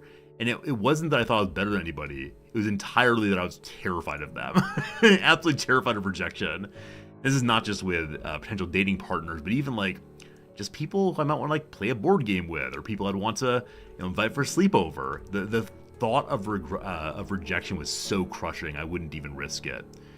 And so, yeah. So I find people, I meet in my adult life now and have casual relationships with, and think, wonder if I knew that person, 22 plus years ago, would we have been friends? It's an impossible question, like I said. Can't ever know for sure, but it's funny to think about. That's an invalid shape. I see. Oh, interesting. If I drag this and pull it out, yeah, you have to have all four sides determined. After all those. Yeah, this is a story I think I may have never told, and I feel embarrassed even mentioning it. Welcome to Resorty Confession Day, everybody. So, back in high school, I had such a crush on the lead flute player in the band. Her name was, indeed is, Michelle. And I made it quite clear to Michelle that I thought she was absolutely lovely and brilliant, and we listened to the Eagles together, etc., etc. And, yeah, and it was good. It was good friendship, but she was not interested in being anything more than a friendship. And that was fine. Like, still respected her, still had a good time, etc. But I really had a crush on her when I was young. And then in grad school, I reached out to her and I said, "Hey, Michelle, how's it going?" And we just had like a nice little catch up. How you been doing? What's going on? And she, she's like, "Oh, I don't live too far from your grad school location. How about we meet up sometime?" And so we met up and, hung out and had a really nice dinner. And it was so cool. It was so cool that even after all those years, we still vibed really, really, really well. And, as I was leaving, I thought to myself, I can have a little crush on her. Those old feelings are still there, kind of, sort of. But, she was engaged to a guy, and I said, all right, it's just, it's not going to happen. There's nothing to it other than just some little feelings, nothing serious at all. And then after a month or so, she called, or actually texted that and said, it was really nice hanging out with you. Would you want to do it again sometime? And I said, yeah, absolutely. Next time I'm in your neck of the woods, I'll definitely get together with you. And her next message said, by the way, I called it off my fiance. And I said, oh, that's interesting. That's an interesting thing to learn. And it turned out that she had such a good time with me that we ended up dating for a while. And it was really, really weird and really like fantasy of high school resorty all coming true. And that was pretty cool. She ended up ultimately cheating on me. These things happen. But yeah, it was a really, really special moment to realize that the people you're close with in high school, you could continue with being friends, even if it's not going to be the perfect thing. All right, I believe it's the case I have reached the end of the road on this one. I believe it's not possible to... Well, maybe it is. We seal in this way. We found the way to close that zipper. That might be the end of it. If I close this, we're good. This feels frankly ridiculous.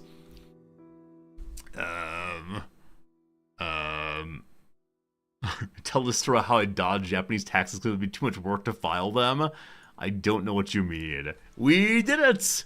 We did it! Don't I need roads? I do. So I don't know if the roads are to make it so the area can't be used. I just want to know what was possible to do. And we did it! Hey! Hey! And so there is indeed a beautiful and lovely fence line. That's it. Let's try to put a road on top of it now and see what happens. So we're going to use the gravel road from here. But can't hit the fence. Oh, no! Okay, so the fence really is a blocker. So you have to have a road space outside of the fence. Oh, despite having done it, we must now undo it. So, fine. This is the second time in as many days that we've discovered something we wanted to do just cannot be done, unfortunately. And the last one was trying to make the old Mills waterway work, I believe. There's something I tried to do with water. I don't recall what it was, but yep, definitely did not work the way I thought it would. This looks kind of cool anyway, I expect. Oops. Huh. Okay, move you out the way and then grab this one. Yeah. I bet that'll look cool. That's right, I use word like cool. Daddy-o. There's a little road from here to here. Oh. I don't know the snap-on. That's it. Okay. What's the smallest road I can use, I wonder? That counts as connecting? With that? That does not count as connecting. It may have to be across the front. That is it. So now we could go ahead and connect this. Oh, they're not actually two roads. I thought they're two roads, they don't connect fully. That counts though. Cool. Cool. How do you file for income for streaming in the US? Here's the same way as street musician income. In the US at least, streamers are considered to be self-employed small business owners. Yeah, so it's just like if I opened a little store that sold something I made in my house. Like if I sold pies I made in the kitchen here. As far as I know, there's no special tax category for us. There's a question like describe your work on IRS forms, and our work, such as it is just standing and talking. So past that, you list your income. You say on Twitch I earned this much. Through tips outside of Twitch I earned this much. Through sponsorships from games company I earned this much. And then you list the things that you spent money on for the stream. And so I bought some lights. I bought a microphone. Things like this. I bought games is the best one. Any game I buy with the intention to stream, I can mark down on my taxes, which is great. That said, I think some streamers use this in kind of an abusive way. Some streamers will definitely say, it's the case that any game I buy, I could stream. And so they'll say, because of that, any game I buy counts against my income. And I think that's disingenuous and false and so on. I think anytime you have to wink while you're saying, here's why I'm filing taxes on this thing, is disingenuous. But far be it from me to question people's ways of filing out taxes. What do I know after all? Okay, power next. Exactly, Panthers. I stream Eve, therefore all my accounts are for non-taxable purposes. It's perfect. I mean, you could. I think one area of the debate is some streamers will say that their subscriptions to other streamers count as marketing. And it's one of these really interesting questions. Because on one hand, there are some people I subscribe to just because I personally like them.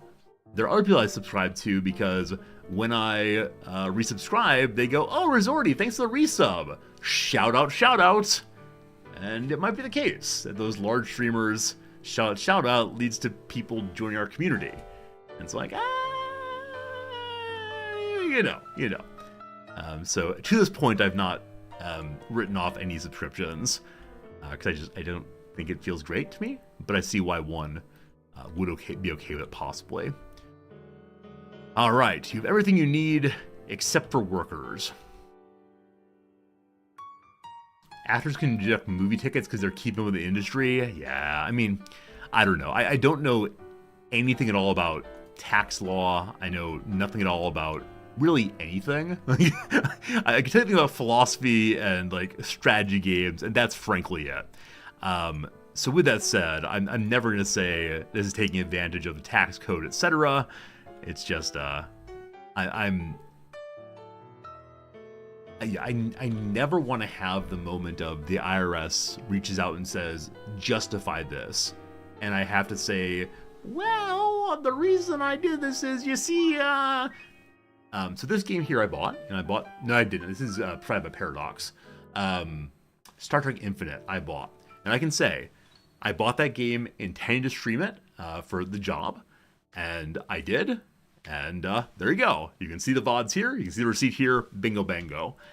If it's I'm a strategy game streamer, but, I could stream the new Call of Duty, presumably, and then I play it only off hours and never even talk about it on stream. I think it's a little awkward. Now, probably the one place where I've played a little bit loosey-goosey, the only way I feel comfortable with is ties. I've bought ties and said they're for stream, because it is the case that any tie, that's true, every tie you see on stream except for 2 of them, I do not wear outside the house. I have very boring ties outside the house, and I'm totally comfortable with that, but I definitely get the sense that they're my uniform. Yeah, it's my uniform for work, in the same way that the person who works at Target store has to wear khaki pants and a red shirt. A suit is my uniform. How many ties do I own? Probably 40 or so now.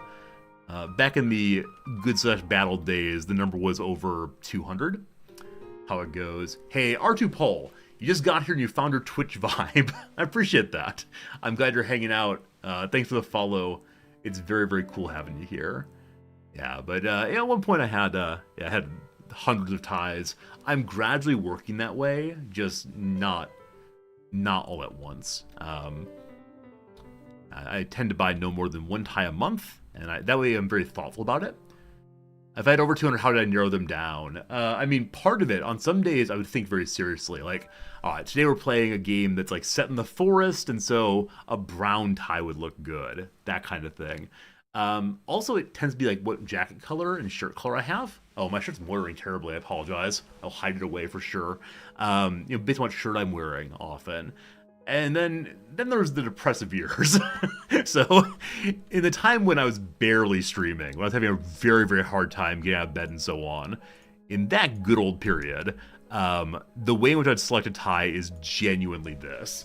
I had the hundreds of ties hanging up. They were all hanging up on one rack. I'd go, fine, and just grab a tie randomly and say, I don't care what it looks like. Look, I'm wearing a tie.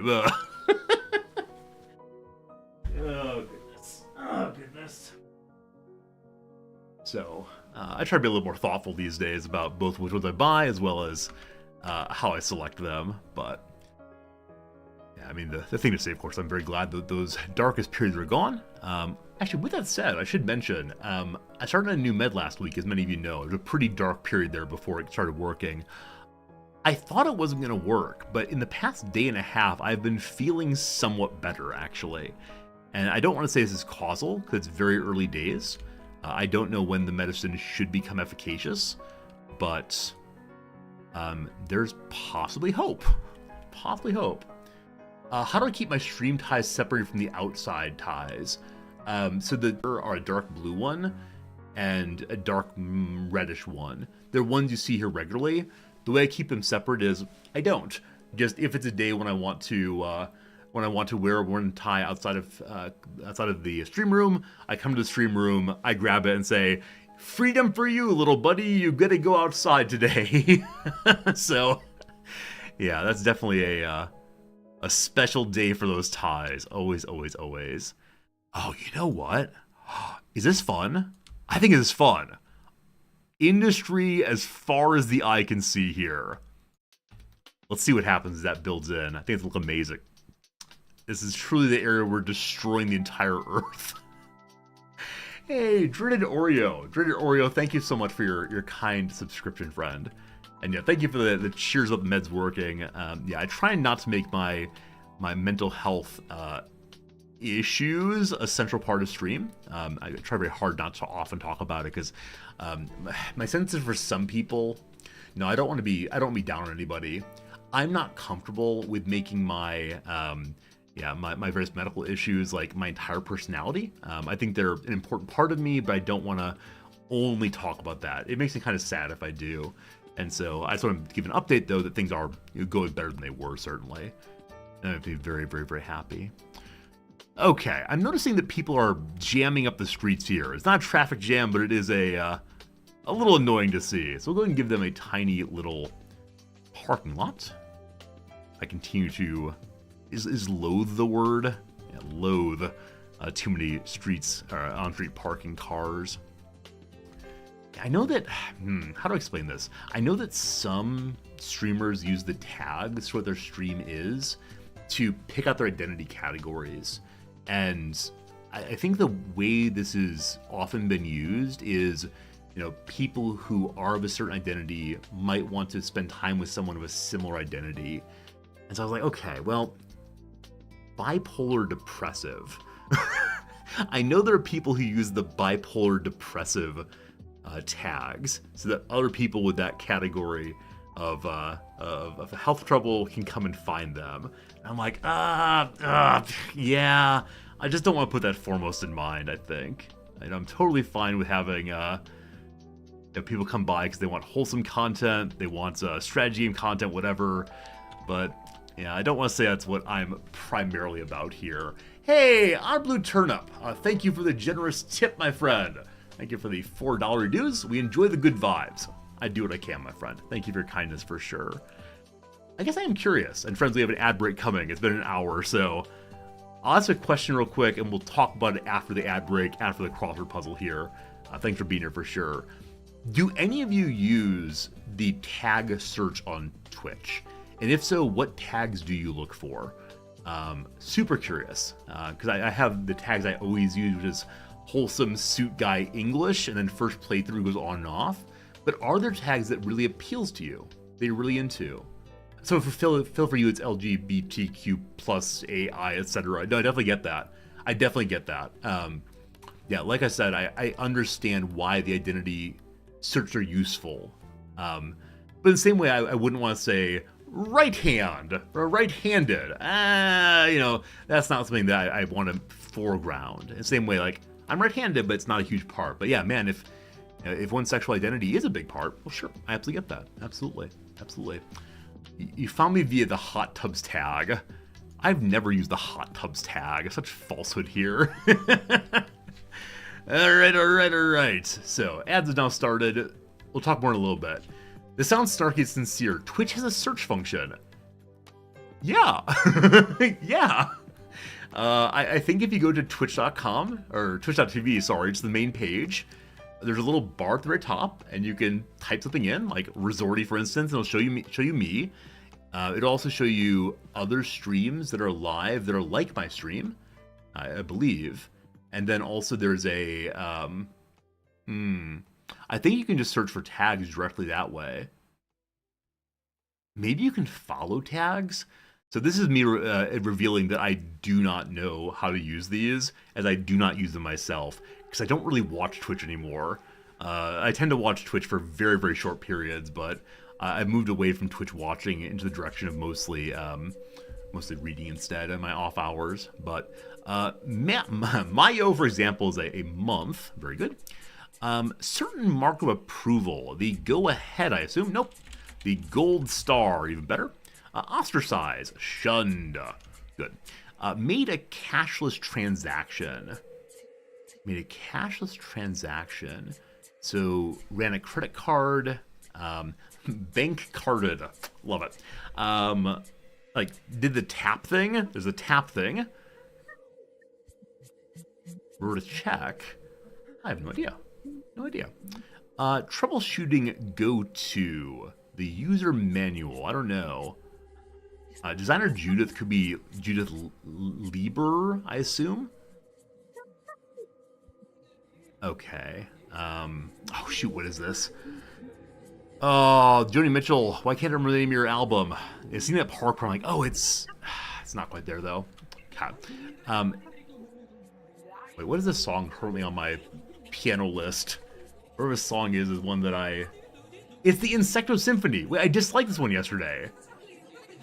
How many times do I have to dislike one song before it'll stop popping up? Oh. Never again. Like the best fried chicken say. Not greasy. Nope, that's not it. I don't know what it is. Mystery writer Josephine. Man, no clue. Me thought I was enamored of a Titania. Is Titania in Midsummer Night's Dream? Can't remember. Chill. Possibly it's ice. We'll see. The 18th blank of Louis Napoleon. It's the 18th Bromere, I believe. All right. Can we know how to spell these words? The answer is no. Okay, it definitely ends in an E. It has an M here. I think that's right.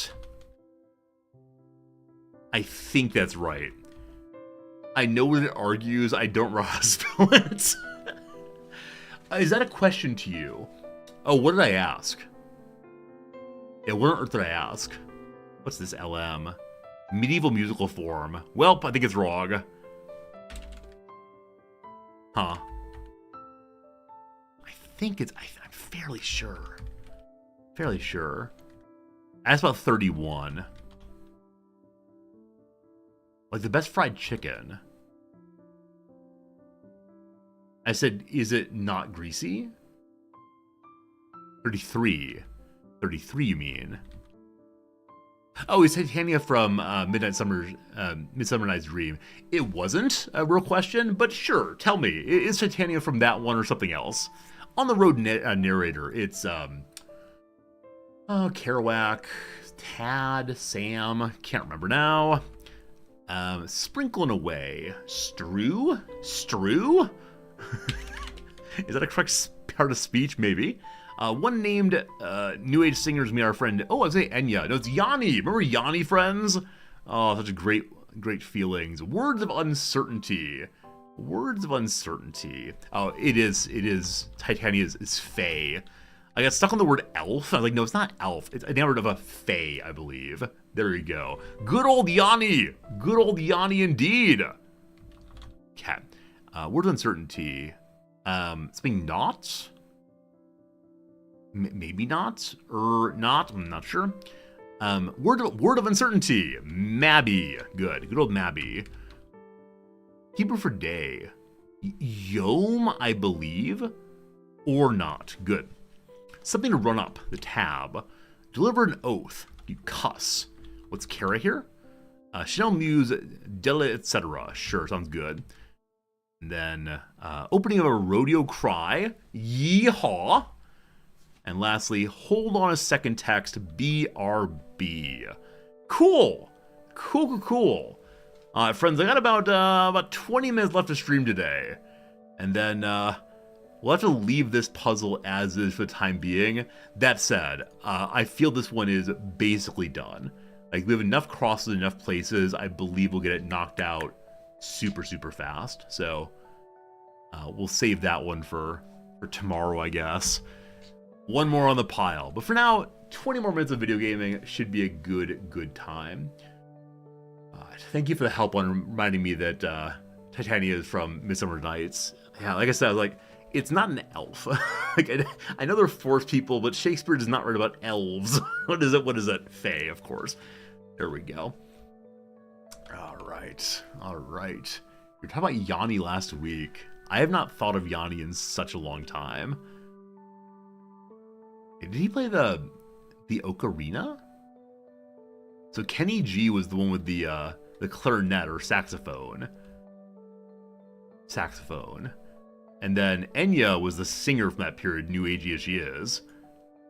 What else was there? What else was there? I can't quite remember. Oh yeah, you know what? We have the what? We have the special condo building I want to use, but I can't yet. Lots of complaints about not enough workers, and also, for the first time we are seeing the crazy Colibri beverage store cannot find a high-skill employee. Needs somebody who has got that a university degree to be the manager, maybe. All right. One thing Yanni is he doesn't read or write music. He plays it and gets someone to transcribe it. That's amazing. I think I learned fairly recently that Pavarotti also does not know how to read music. And I don't know if that's myth-making, like self-myth creation, or if it's actually the truth. But can you even imagine? Pavarotti of all people. So this area here looks like a very nice place for a college. In last playthrough, we made a college on one of the islands. While I love that idea so much, it was such a frustration to get a bridge over to it. So I think this section here is perfect.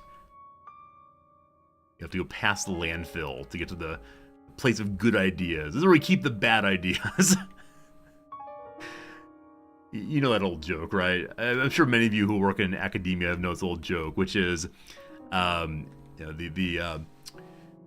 the dean of the university came forward to the faculty saying, I gotta see your budgets for next year. Please submit your budgets by tomorrow. Tell me the things you need to buy.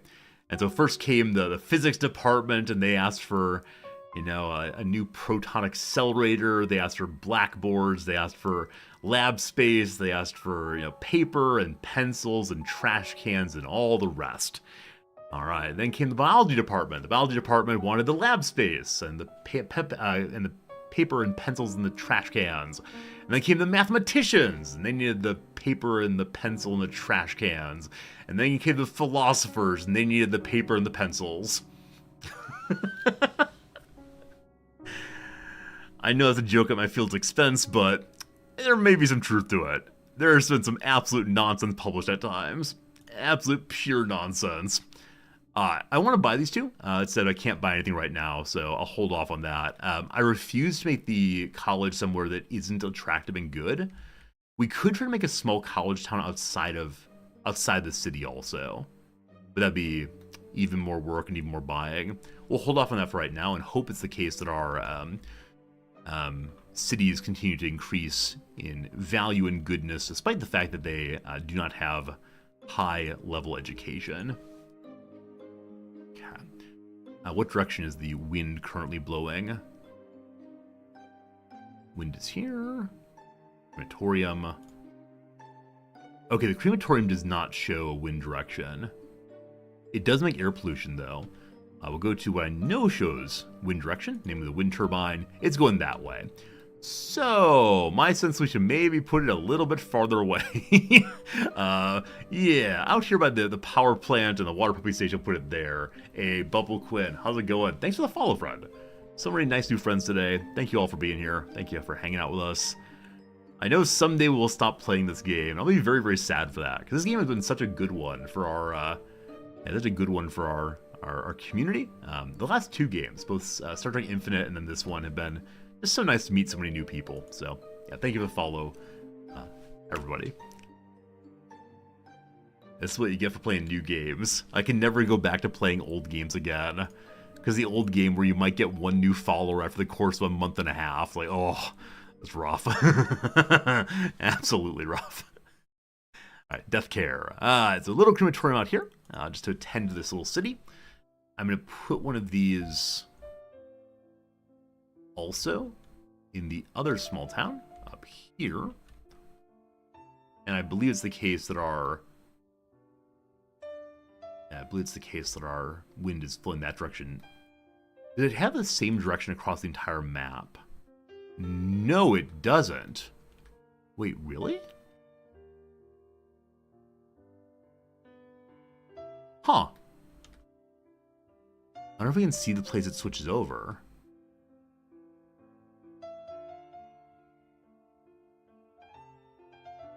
Huh. Okay, so it rotates. Yeah, in this direction, it starts here, and then here, and then here. You only followed because of the tie? I like it. In that case, I can go back to play my old boring games, and I'm sure it'll come along. I'm going to tie every single day, except for my Saturdays. My Saturdays, you'll see me wearing a t-shirt or something equally lazy time. So we know that the wind is blowing this way. I don't want to treat the crematorium as an industrial building, so let's have a separate road off of Dwayne's World. I don't want to make a road between here and here, so I need to buy this eventually to have a separate road, or we can just have a road that runs like way out this way. That'll come in a bit. For now, off of this curve, we'll create a new gravel road. Let's have it be a little bit S-curvy. We don't want to go too far, of course. It'll look kind of silly if we do. That seems good. Okay. Out here will be the crematorium. What's the upkeep on this? 45,000 a month? Oh, we're never being profitable, are we? It's just not going to happen. Oh, it's terrible.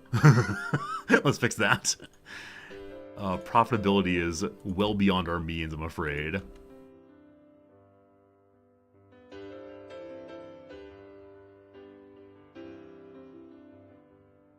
There we go. Should all tick in now. Good. All right, I think we just need to make a whole bunch more houses and the like in order to ensure we have more taxation coming in, because the income is now negative 304. It got worse. It got even worse. I wonder if the maximum amount of money one can get in government subsidies is. I've never seen over 400,000. That does not mean it's not possible, but that's a tremendous amount of money we're getting. Oh boy, oh boy, oh boy. All right, so I know I have a building, a lovely condo building. I want to make a zone around. We're going to make a zone here as a bit of a, not zone, a neighborhood here as a bit of an overlook on the beautiful Circle of Life cemetery. Now, I could ask people to live with the cemetery. If it's a little awkward, though, let's not do that. Mail. Wait, mail makes for happiness. Mail does not make for profit necessarily. Does internet? Transmit mobile data, radio traffic, TV signals. In case of emergencies, the masts are used to broadcast an alarm, which allows citizens to react more rapidly. My suspicion is this is just a cost for us. It makes people happier, but does not necessarily get more money or anything else. But I'll go ahead and put a couple of these up in the city-controlled area with the police station and such. Eventually bring broadband to the rural areas, but not quite yet. So if it goes here... Okay, happiness for a lot of the city there. Oh, it's only yellow.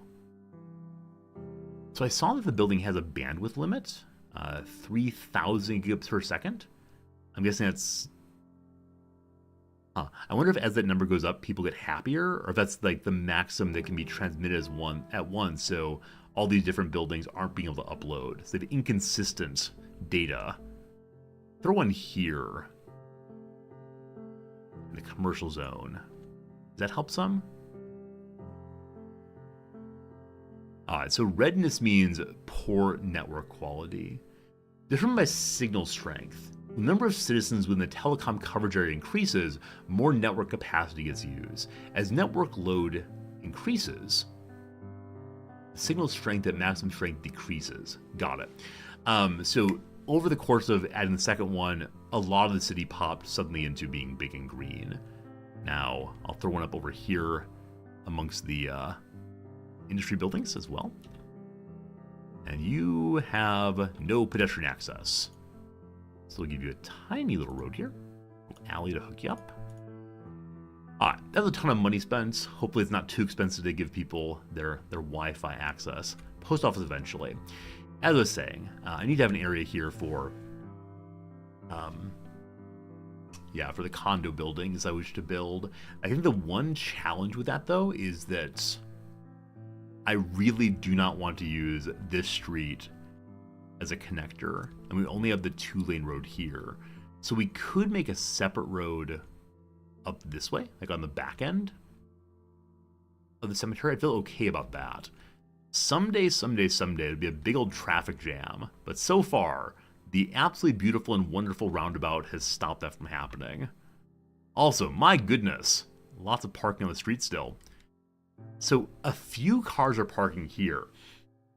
I think these people may not be using the path to get from the parking lot to their homes. Price is only 10 there versus 18. I'm going to push it to 22 and see how it changes things. Because we're also seeing that right here, this parking lot at 12 is not being used. So, got to clean up the streets, please and thanks. We'll see, we'll see. Hey, Ob, thanks for the follow. How you doing, Ob? Okay. I'm gonna... So in my hometown, there's a road that's very similar to Old Mill River Road here. Like it's a very old name for a road that is now a very large road. It's called Army Trail Road. And it's called Army Trail Road because at one point it was a trail the Army used to move around. And so there are other things that are called like 10 Mile Road. Why is it called that? Because it's 10 miles away from whatever. a much earlier sense of how to name things as opposed to, call them after your favorite politician or whatever it is. And so we could take the old Mill River Road and make it a 4-lane highway and, knock down the old mill. As I want to keep this for tourism, though, I think I'm going to build out and around it. And if we build out and around, that'll lead to destroying the beautiful view from the old mill. So instead, let's come off of Welcome Way that way. I may end up using a one-way road here to ensure that people don't come back this way. Yeah? I guess it depends in part how busy we make this area right here. For right now, I'm going to do a 2-lane. I'm going to keep in mind, though, that at some point I might want to have a one-way instead. Wrong direction.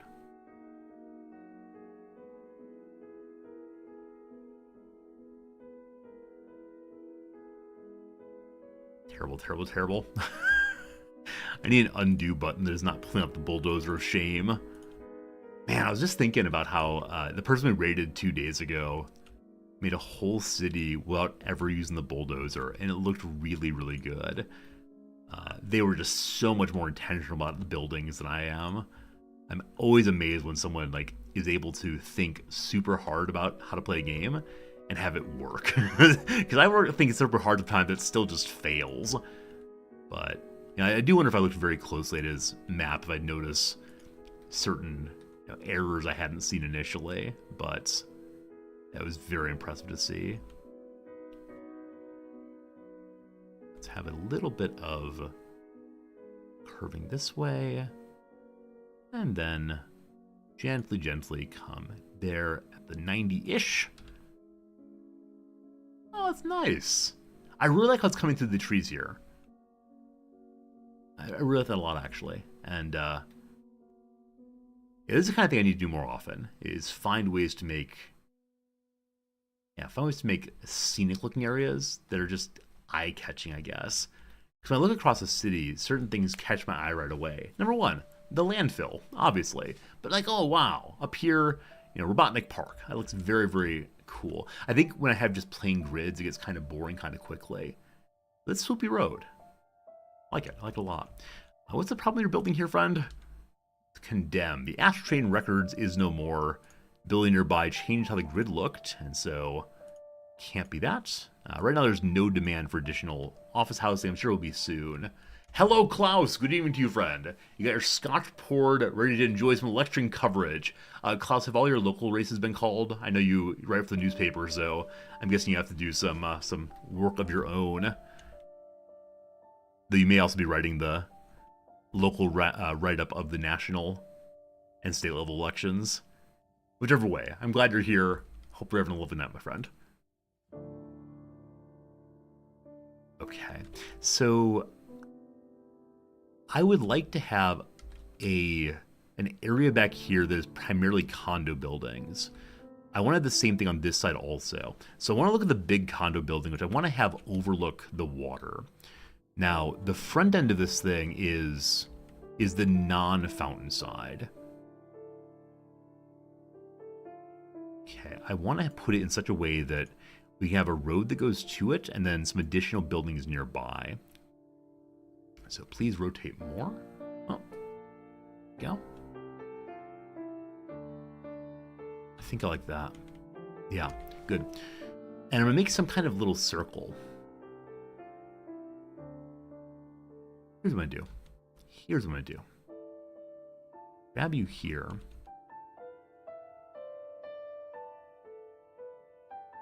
And then gently go around. Our election's been called already. Hey, cool, Klaus. Congratulations. I'm glad that election night went off without too much a hitch for your fine folks. I know on one hand, a journalist's dream is having a contested election, figuring out the drama and the intrigue, but at the same time, they're so maddening, obviously. And you have to have recounts and revotes and so on. And back when I worked as a political operative in Illinois, those were my former lives. We had a contested election one time, and it wasn't a like big contest by any means, but there's some concern about had one polling place been open late enough, or had they shut down a little early, and ended up being a court case that took a couple days to get resolved. And it's interesting seeing how people at that point were arguing in really good faith about what they thought should be done and what could be done, etc., etc. And man, the newspaper wrote some very hot take responses, I suppose. Yeah, they definitely did not treat it with the care we were hoping for, I suppose. Man, Welcome Way continues.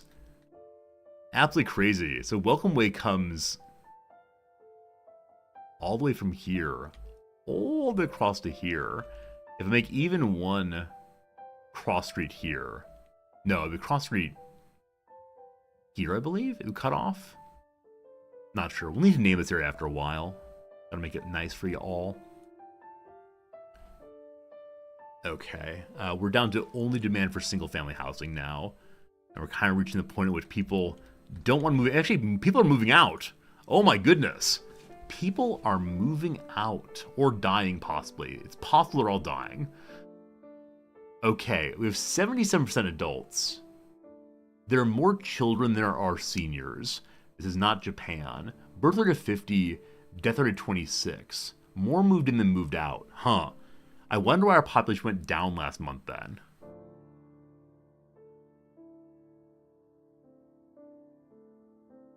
Unemployment's 0.2%. Yeah, just housing needed.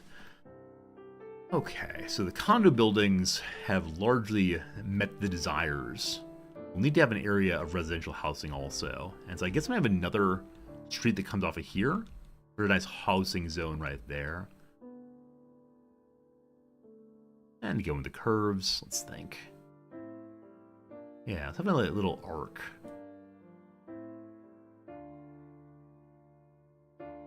So. Oh, and these houses will be so nice for young families because they're right next to the elementary school and the high school. Oh, those naughty students. Naughty students are parking on the street. I made this before I restricted. So, no roadside parking allowed. I'm going to push it to absolutely disallowed. And I'll make a small parking lot across the way. Now, if people want to pay 50 money to stay there, they're welcome to do so. But my high schoolers need to move their cars onto private properties, so we're allowed to search them to make sure they don't have the doobies. No doobie brothers allowed here. Cap fun. We're producing extra electricity, so we're getting money via electricity production. It says 0 in service trade right now. That's only import. So if you go to services here and choose electricity, we're getting 21,000 money in export electricity. So yeah, if we go ahead and build some additional electricity producers, we can get a ton more money off of that. It's the thing I keep mentioning I should do at some point and then just keep failing to do. So we'll do more soon, I promise. One of these days.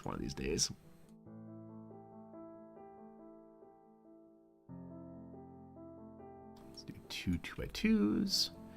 Yeah, I guess I don't know if the larger properties pay higher taxes. I assume that the more squares one has filled, the better. But like I said, it just kind of looks repetitive, make it all the same.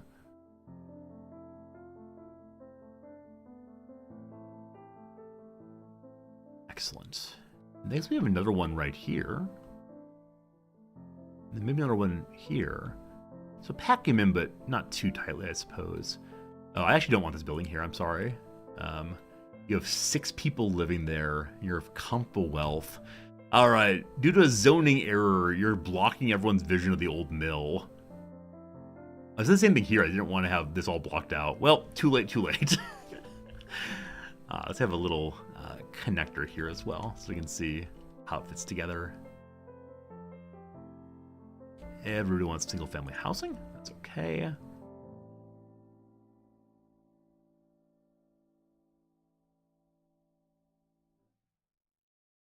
I kind of want to pull up an overhead map on Google Maps of different cities so we get a clear sense of like what shapes are various cities. I know some are deeply suburban, and so they have space used in a very different way. We'll see. Hello, Kadosh. Should we make Wrexham? I've honestly never looked at Wrexham from the air. Like, that's not true, I'm sorry. A week or so back, when I fantasized about retiring to Wrexham in Wales, I did pull up where are there currently houses for sale in Wrexham, and there's one that's only a 5-minute walk away from the racecourse football pitch rather. Like, if I buy that and then walk 5 minutes to watch matches, wouldn't that be amazing? But I only look at that very, very small portion. That'd be fun though to make Wrexham. I like your idea. It's a really cute idea.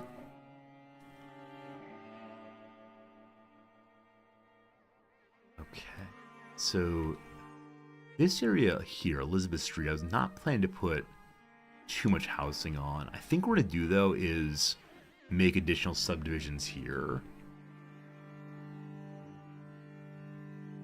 And then we should probably go build out in other of our cities. Because I really don't want to jam in every single corner. What is this song? It's called Heartbreaking, and it's some like weird animal noises. I'm sorry. For whatever reason, my piano list has like very nice piano music and then suddenly weird animal noises occasionally. And I just don't understand it, but I wish it were not the case because it's always so disruptive and strange.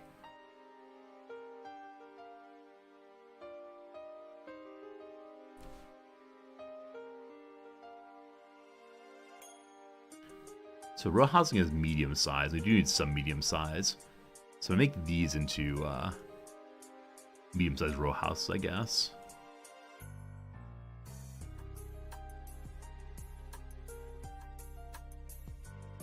And across the street, we'll put some more low density.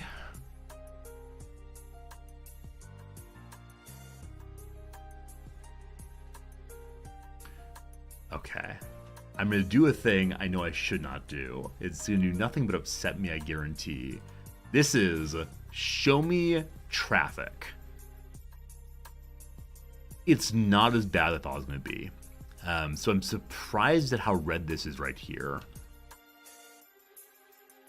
Oh, it's all the buses.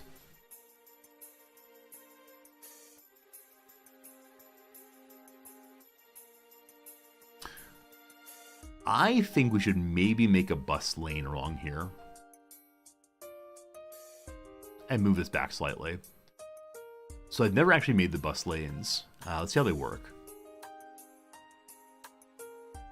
So one-way public transport lane or two-lane. If I put you right along here. Oh, this is gonna break all the transit connections. Oh goodness, I really, really, really don't want to do this. Let's see, does it drag them with it?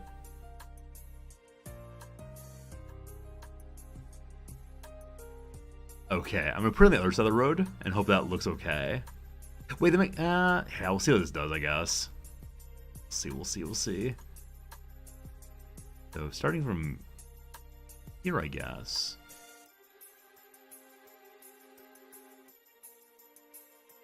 How's this work? Here? It's not clicking in exactly where I want it to go. I was thinking it would be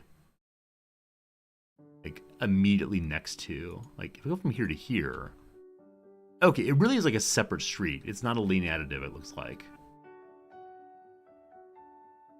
If I zoom out, it looks like the letters P-O-Y. Oh, yeah, there's the Y there, the O here, and the P here.